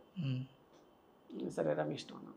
ఏం చేస్తాను చెప్పండి, మనం ఎంతమందిని అక్కడికి వెళ్ళి నేను ఎదిరించగలనా చెప్పండి? ఫస్ట్ నన్ను వేసేస్తారు అక్కడ, నువ్వే అడరు మాకు చెప్పడానికి, అవునా? దాని మీద మనం కంప్లైంట్ కూడా ఇవ్వలేము, అది ఎక్కడ దొరుకుతుందో మనకు తెలియదు. సో ఈ గోవుల్ని కాపాడడానికి అంటూ కొన్ని ఇవి ఉన్నాయి. వాళ్ళ దృష్టికి వచ్చినప్పుడు వాళ్ళు యాక్షన్ తీసుకుంటారు. వాళ్ళకు సంఘం, వాళ్ళకు ఒక బృందం, ఒక కలెక్టివ్ ఆఫ్ పీపుల్ వాళ్ళు. కాబట్టి వాళ్ళ ఆశయాలు అవి వేరు, వాళ్ళు దానికోసమే పనిచేస్తారు. కాబట్టి వాళ్ళ దృష్టికి వచ్చినప్పుడు గ్యారెంటీగా యాక్షన్ తీసుకుంటారు. సో ఇది విన్న వాళ్ళు ఎవరన్నా కూడా రెహమత్ నగర్లో ఎక్కడ ఉన్నారు ఏంటనేది వాళ్ళు తెలుసు, నాకు తెలియదు. ఎందుకంటే నేను అబ్బాయితో వెళ్ళుంటే నేను చూసి ఉండేవాడిని, నాకు తెలియదు ఎక్కడ ఉన్నారు. కాబట్టి అతనైతే తిన్నాడని నాకు తెలుసు. సో మేము ఏదైతే పూజిస్తున్నామో దాన్ని తినేస్తున్నారు వాళ్ళు. మేము వద్దంటున్నాం. ఎందుకు వద్దంటున్నాం అంటే, మీకు ఒక మేక ఉన్నదండి, ఈ మేకను ఎలాగా కోసం తినేస్తారు, మేకపాలు తాగుతారు కొంతమంది, కానీ మేకపాలు అన్నిటికీ కూడా మంచిది కాదు. సో మీకు ఆవు పాల వల్ల ఎన్ని లాభాలు ఉన్నాయో మేకపాల వల్ల అన్ని లాభాలు లేవు. కాబట్టి మేకను తినేస్తారు కోసుకుని. సో కోడి ఎలాగా మనకి గుడ్డు పెడుతుంది, పుంజు వల్ల మనకేం లాభం లేదు, తినేస్తారు. ఓకే, నేను కాదంటలే, కానీ మనం ఆవును మనం పూజ చేస్తున్నాము. ఆవు యొక్క గొప్పతనం ఏంటంటే, ఇప్పటి వరకు చాలా మందికి తెలియని గొప్పతనం ఏంటంటే, పూర్వం ఏంటంటే మనకి ఊరు ఉంటే ఊరు బయట మొత్తం అడవి ఉండేది, చెట్లు ఎక్కువ ఉండేవి అడవిలాగా. ఇంట్లో ఎవరైనా సరే అనారోగ్యంతో దగ్గుతున్నా చేసినా సరే ఈ గోవు కనుక ఆ వాసన పీలిస్తే ఈ మనిషికి ఈ జబ్బు ఉంది అని తెలిస్తే వెంటనే అడవిలోకి వెళ్ళి అది తగ్గాలంటే ఏది తినాలో, ఏ ఆకు తినాలో ఆ ఆకు తిని వచ్చి మీకు పాలిస్తుంది. ఆ పాలు తాగితే మీకు తగ్గుతుంది. ఇది గోవులో ఉన్నటువంటి ఒక ప్రత్యేకమైనటువంటి లక్షణం. ఎవరు చెప్పాలి నాకు ఇంతవరకు? ప్రత్యేకమైనటువంటి లక్షణం ఇది. గోవు గనక ఒక గోవు ఇంట్లో ఉందంటే ఆ ఇంట్లో ఎవ్వరు అనారోగ్యంతో ఉండరు.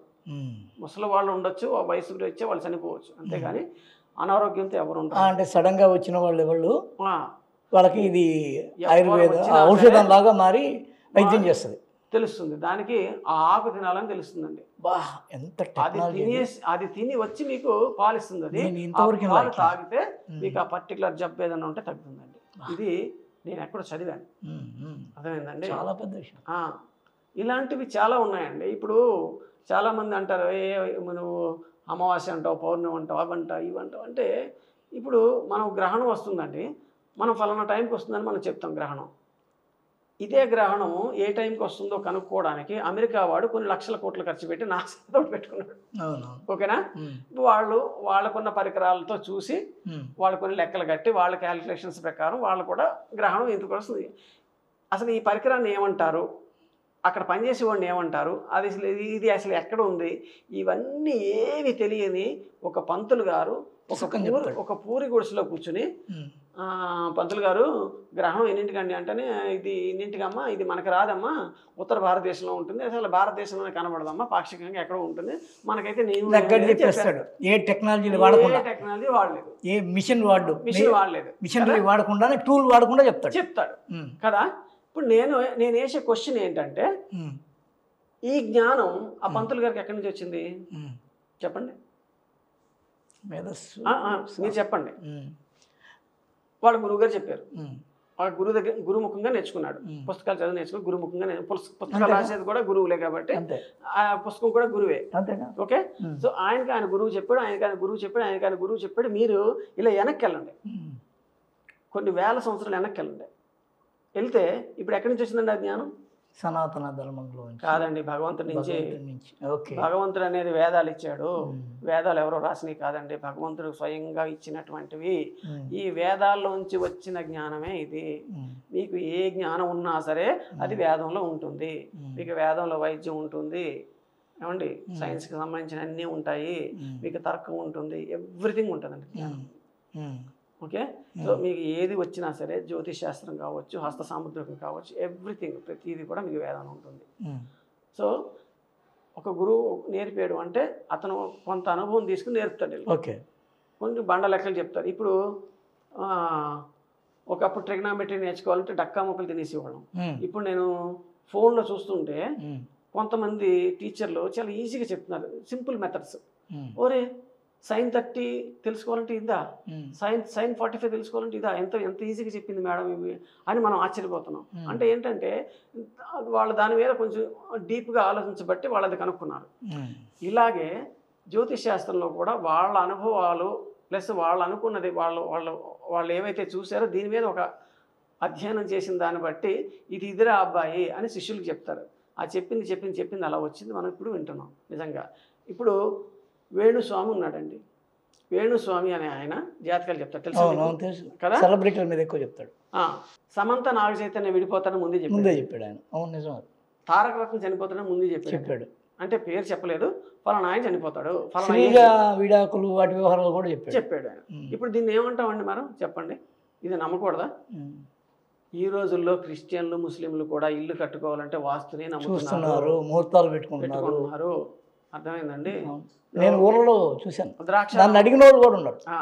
ముస్లిం మిత్రులు ముహూర్తం చూడమని చెప్పిన వాళ్ళు ఉన్నారు. ద్రాక్షారామంలో నాకు తెలిసిన ఆయన జాతకాలు చెప్తుంటాడు. ఆయన ఏంటంటే ఆయనకి కనుక పుట్టిన తేదీ ఇవన్నీ కనుక క్లియర్గా ఇస్తే ఆయన చూసి చిన్న చిన్న చిట్కాలు చెప్తాడు. మీ ఇంట్లో ఫలానా చోట ఉందండి, అది మార్చేసుకోండి సార్, మీరు బాగుపడతారు అని చెప్తారు. లేదా ఈయన వాళ్ళ ఇంటికి వెళ్ళాడంటే ఇక్కడ ఈ డోర్ ఉందండి, ఈ డోర్ మూసేసి ఈ డోర్ తీసుకోండి, ఇక్కడ ఇది పెట్టుకోండి, అక్కడ పెట్టుకో, చిన్న చిన్న మార్పులు చెప్తాడు ఆయన. అలా చెప్తే బాగుపడిన వాళ్ళు కూడా ఉన్నారు. ఓకే. ఆయన దగ్గరికి ముస్లిమ్స్ వస్తారు, క్రిస్టియన్లు కూడా వస్తారు. అది ఇప్పుడు నేను యాతావత నేను చెప్పేది ఏంటంటే, దయచేసి హిందువుల మీద దాడులు ఆపండి, దయచేసి హిందూ అమ్మాయిని టార్గెట్ చేయకండి. టార్గెట్ చేసే వాళ్ళని మీరు గుర్తించండి. నేను హిందువులకు చెప్పేది ఇదే, హిందువుల్లో పురుషులందు పుణ్య పురుషులు వేరయ్యా అన్నట్టుగాను హిందువులందు సెక్యులర్ హిందువులు వేరయ్యా. వాళ్ళు పుణ్య పురుషులు, నీ లెక్కన వాళ్ళు పుణ్య పురుషులు కాదండి, దానికి ఆపోజిట్. ఓకే. పాప పురుషులు వీళ్ళు ఈ సెక్యులర్ హిందువుల వల్లే హిందువులందరూ నాశనం అయిపోతున్నారండి. అర్థమైందండి. వాడు ఏదో వచ్చి మీద పడేదాకా ఏం లేదు అని చెప్తాడు, మీద పడ్డ తర్వాత వాడు తప్పుకుంటాడు. వాడు కూడా పక్కన ముస్లిం దాంట్లో పక్కింటి ముస్లిం దాంట్లో. ఇప్పుడు హిందువులకి ఈ ముస్లింల వల్ల క్రిస్టియన్ల వల్ల ఎంతైతే ప్రమాదం ఉందో సెక్యులర్ అంతకన్నా ఎక్కువ ప్రమాదం సెక్యులర్ హిందువుల వల్లే ఉంది.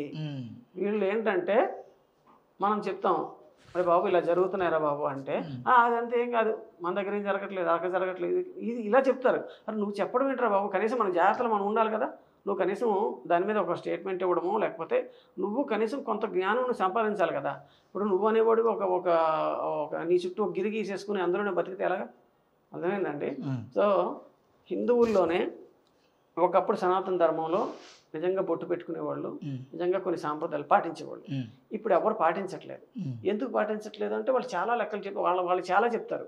ఇప్పుడు నేను కొన్ని సంవత్సరాలుగా నేను గమనించింది ఏంటంటే, ఫస్ట్లో అమ్మాయిలు, కాలేజ్ అమ్మాయిలు కూడా చుడిదార్ రాకముందు లంగావణీలు వేసుకుని కాలేజ్కి వెళ్ళేవారు, నేను చూశాను. మేము చదువుకున్నప్పుడు కూడా మా క్లాస్మేట్లు లంగావణీలు, కొంచెం పెద్ద క్లాసు అంటే డిగ్రీ చదివేవాళ్ళు, పీజీ చేసేవాళ్ళు చీరలు కట్టుకుని వచ్చేవారు. ఇప్పుడు అదంతా పోయింది, అందరూ డ్రెస్సులే వాడుతున్నారు. సో డ్రెస్సులు వాడచ్చు నేను కాదనట్లేదు, వాళ్ళకి ఏంటంటే చీరలో కొంచెం నడవడం కానీ ఎక్కడ పడిపోవడం కానీ జరుగుతుంటుంది, బండి నడపడం కానీ ఏదైనా కొంచెం ఇబ్బంది. మనం ఒళ్ళు కప్పుకుంటే చాలు, ఏదైతే ఏంటి కానీ ఒళ్ళు కప్పుకుంటే చాలు. కానీ ఫస్ట్ చుడీదార్ వచ్చినప్పుడు ఆ మోడల్ కానీ ఆ డిజైన్ కానీ వేరే ఉండేవి. ఇప్పుడు ఏంటంటే ఒళ్ళు ఎలా కనబడాలన్నదే డ్రెస్ వేసుకుంటారు వాళ్ళు.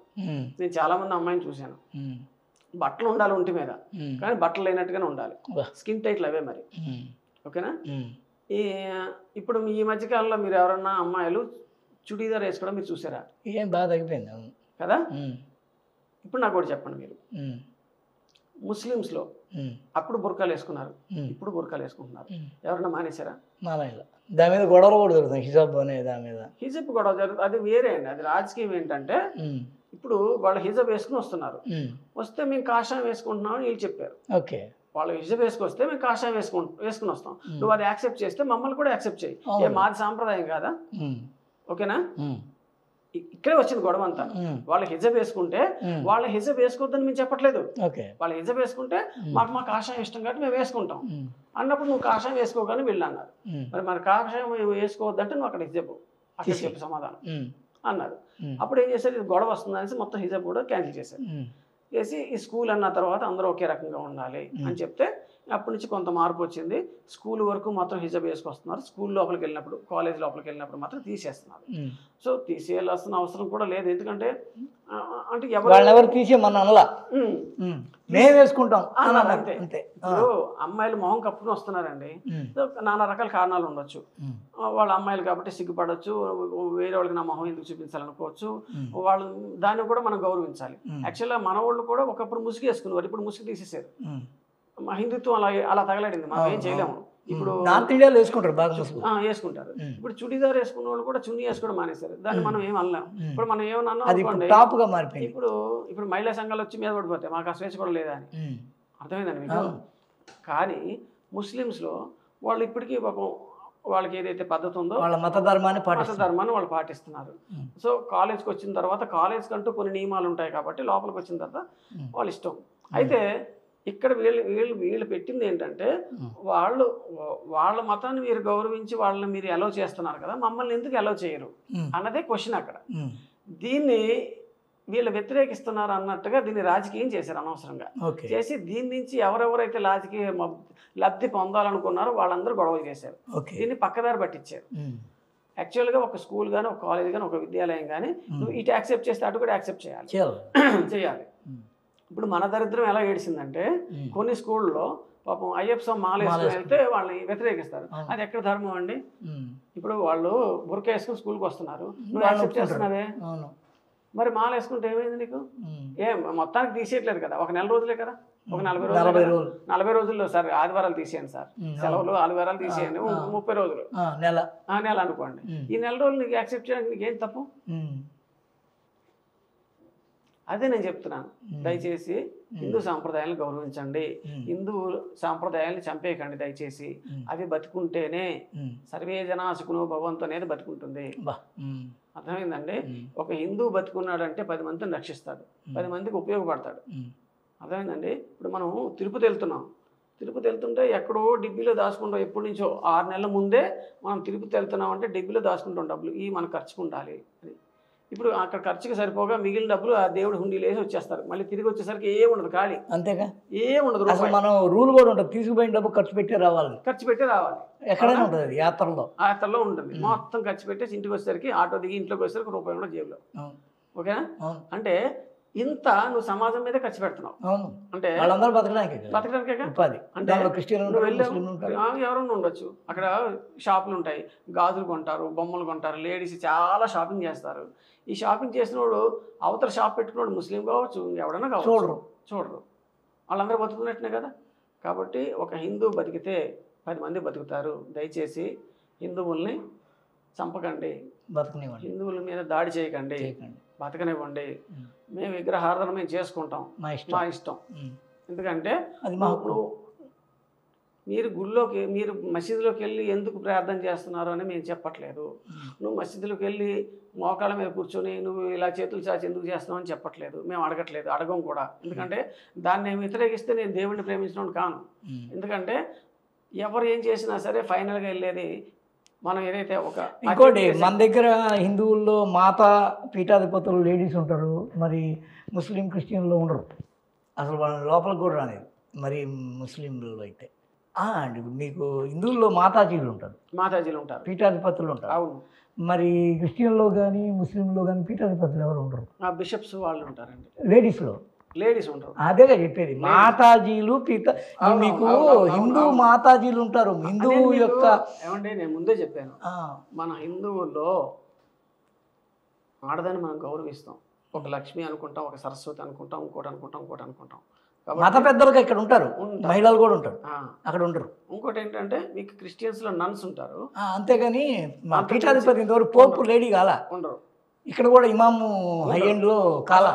ఇక్కడ పీఠాధిపతి ఒక లేడీ పెట్టుకొని పీఠం నడుపుకోవచ్చు, ఆమెకి మాతాజీ అని చాలా మంది ఉన్నారు అట్లా. ఇస్లాంలో ఏంటంటే వీళ్ళ 4 గోడల మధ్య ఉన్న ఆడవాళ్ళు ఏమన్నా మాట్లాడచ్చు, వాళ్ళు వాళ్ళ వాళ్ళ భావ ప్రకటన చేసి అంతవరకే. వాళ్ళు బయటకు వచ్చి మీరు అన్నట్టుగా ఒక పీఠాధిపతి అవ్వడమో ఇంకోటి వాళ్ళకి ఉండదు. ఎందుకంటే దే ఆర్ నాట్ అలౌడ్. వాళ్ళ మసీదుకే రానివ్వరు, వాళ్ళ మసీదుకే రానివ్వరు. కనీసం క్రిస్టియన్స్ అన్నా సరే లేడీస్ చర్చికి వస్తారు, కానీ ఇస్లాంలో అసలు ఆడవాళ్ళే మసీదుకి రారు. మరి అప్పుడు ఆడవాళ్ళకి ఏం స్వేచ్ఛ ఇచ్చినట్టు, నువ్వేం గౌరవించినట్టు? సరే ఇప్పుడు మీది మీ ఇష్టం అండి, మేము కాదన్నాం దాన్ని. సో మీ ఆడవాళ్ళు మసీదుకి రాకూడదు అనేది మీ నియమం, ఆ నియమం మీరు పాటించడం మేము కాదంటలేదు.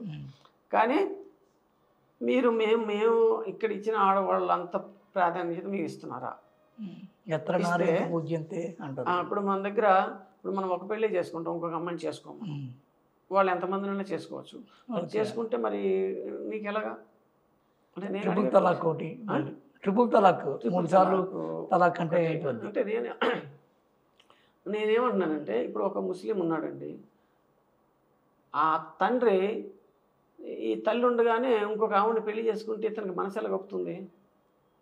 కానీ ఇతని మనసులో ఏముంటుందంటే మా నాన్నలాగా నేను కూడా ఇంకో పెళ్లి చేసుకుంటాను, నాకు పెళ్ళైనా కూడా ఇంకో నేను 2 ముగ్గురు చేసుకుంటాను, ఆ స్వేచ్ఛ వాడు అక్కడ క్వశ్చన్ ఫీల్ అవుతాడు. అది అర్థమైందండి. కాబట్టి ఇది నేను అంటే మొత్తం మనం అంటే వాళ్ళని వ్యతిరేకించాలనేది మన ఉద్దేశం కాదు. ఫస్ట్ ఆఫ్ ఆల్ నేను ఎంతసేపటికి ఏం చెప్తున్నానంటే మమ్మల్ని బతకనివ్వండిరా బాబు, మా దేవాలయాల మీద దాడులు చేయకండి, మా విగ్రహాలు పగడగొట్టకండి, మా అమ్మాయిల్ని పాడు చేయకండి, మమ్మల్ని చంపకండి, మా మీద దాడులు చేయకండి దయచేసి. ఎందుకు చేయకూడదు అంటే నీకు మేము ఉపయోగపడుతున్నాం. నువ్వు బయటకు వచ్చి రోడ్డు ఎక్కితే ఆ రోడ్డు 80% మాదే, నువ్వు ఫ్లైట్ ఎక్కితే 80% మాదే, ట్రైన్ ఎక్కితే 80% మాదే, బస్ ఎక్కితే 80% మాదే, ఆటో ఎక్కితే 80% మాదే. కాబట్టి 80% మేము ఇచ్చి కూడా మేము సైలెంట్గా ఉంటున్నాం. నువ్వు బతకరాను, నువ్వు బతకనిస్తున్నావు, నీ మీద దాడికి రావట్లా. అదే 80% నీది అయితే మమ్మల్ని బతకనిస్తావు నువ్వు. అయినా సరే నేనేం చెప్తున్నానంటే హిందువులను బతకనివ్వండి దయచేసి. హిందువులను బతకనిస్తే ఈ కాశ్మీర్ ఫైల్స్, కేరళ స్టోరీ ఇటువంటి సినిమాలు రావు. అర్థమైందండి. అందరూ అబ్దుల్ కలాంలో అయిపోవాల్సినంత అవసరం లేదండి, కానీ మంచి వాళ్ళుగా ఉంటే చాలు. ఓకేనా? ఇప్పుడు ఓ పక్క నుంచే మనం ఏదైనా క్వశ్చన్ వేస్తే అబ్దుల్ కలాంని చూపించి ఏదైనా క్వశ్చన్ అయినప్పుడు సైలెంట్గా కసబ్ లాంటి వాళ్ళకి వీళ్ళు అంటే సపోర్ట్ చేస్తుంటారు. అది ఎంతవరకు న్యాయం? పైకేమో కలాం చూపించి సైడ్ వెనక వైపు వెనకాలేమో కసబ్ ఉంటుంది. కలాము కసబ్ కాన్సెప్ట్. పైకి మాత్రం కలాంని చూపిస్తారు, వెనకాల మాత్రం కసబ్కి డబ్బిస్తుంటారు. అది ఎంతవరకు కరెక్ట్? ఇప్పుడు ఉత్తరప్రదేశ్లో నేను చాలా చోట్ల చూశానండి, కన్న కూతురునే అనుభవిస్తుంటాడండి తండ్రి. దానిలో ఒక లెక్క ఉంది మీకు. షాజహాన్ అనేవాడు ఒక తోటమాలి పువ్వుని ఆగ్రానించడం వల్ల వచ్చిన తప్పేంటి? తోటమాలి అనేవాడే కదా పువ్వుని పెంచేది, వాడే కదా దాని తండ్రి అని షాజహాన్ అన్నాడు అని ఒక కథనం. మరి వాళ్ళ తప్పు కాకపోవచ్చు, కానీ మరి వేరే వాళ్ళు తప్పే కదా. అంతేగా వాళ్ళకి అది కొద్దిగా దానిలో అక్కడ ఇంకోటి వాయు వరుసలో కూడా కొన్ని తేడాలు ఉంటాయి. మీకు బైబిల్లో కూడా సేమ్ ఉందండి. ఏంటంటే మళ్ళీ సృష్టి ప్రారంభించేటప్పుడు ఒక తండ్రి దగ్గరికి 2 కూతురు ద్రాక్ష రసం తీసుకుని వెళ్తారు. అర్థమైందండి. మరి ఎలా యాక్సెప్ట్ చేస్తారు మీరు? అంటే మానవ చరిత్రలో ఫస్ట్ లేకపోయేది, తర్వాత అంటే ఇవన్నీ వాళ్ళకి తప్పు కాదండి. కేవలం విగ్రహారాధన ఒక్కటే వాళ్ళకి తప్పు, ఇవన్నీ వాళ్ళకి తప్పులు కాదు. మానవతా దృక్పథంతో ఆలోచిస్తే ఒక కూతురు పుట్టిన తర్వాత దాన్ని ఎత్తుకుని దాన్ని ముద్దాడి మనం చేసిన తర్వాత ఆ భావన ఎలా కలుగుతుంది అసలు మనసులో? అది వాళ్ళ విజ్ఞతకే వదిలేస్తాం మనం. సరే బయట అమ్మాయిని పెళ్లి చేసుకుంటున్నావు, నీ దగ్గర డబ్బు ఉంది కాబట్టి, నీకు వయసు అయిపోయినా సరే ఒక నీ కూతురు వయసు ఉన్నదాన్నే పెళ్లి చేసుకుంటున్నావు. సరే నీకు డబ్బు ఉంది కాబట్టి అది యాక్సెప్టెడ్. అది ఇక్కడ కూడా కాదు, బయట దేశాల్లో. అందుకని దుబాయ్ వెళ్ళిపోతారు, 4 పిల్లలు చేసుకోవడానికి దుబాయ్ వెళ్ళిపోతారు, సౌదీ వెళ్ళిపోతారు. అది వాళ్ళకి ఇష్టం, అది వాళ్ళ కంట్రీ కాబట్టి వాళ్ళ ఇష్టం. కానీ ఇక్కడ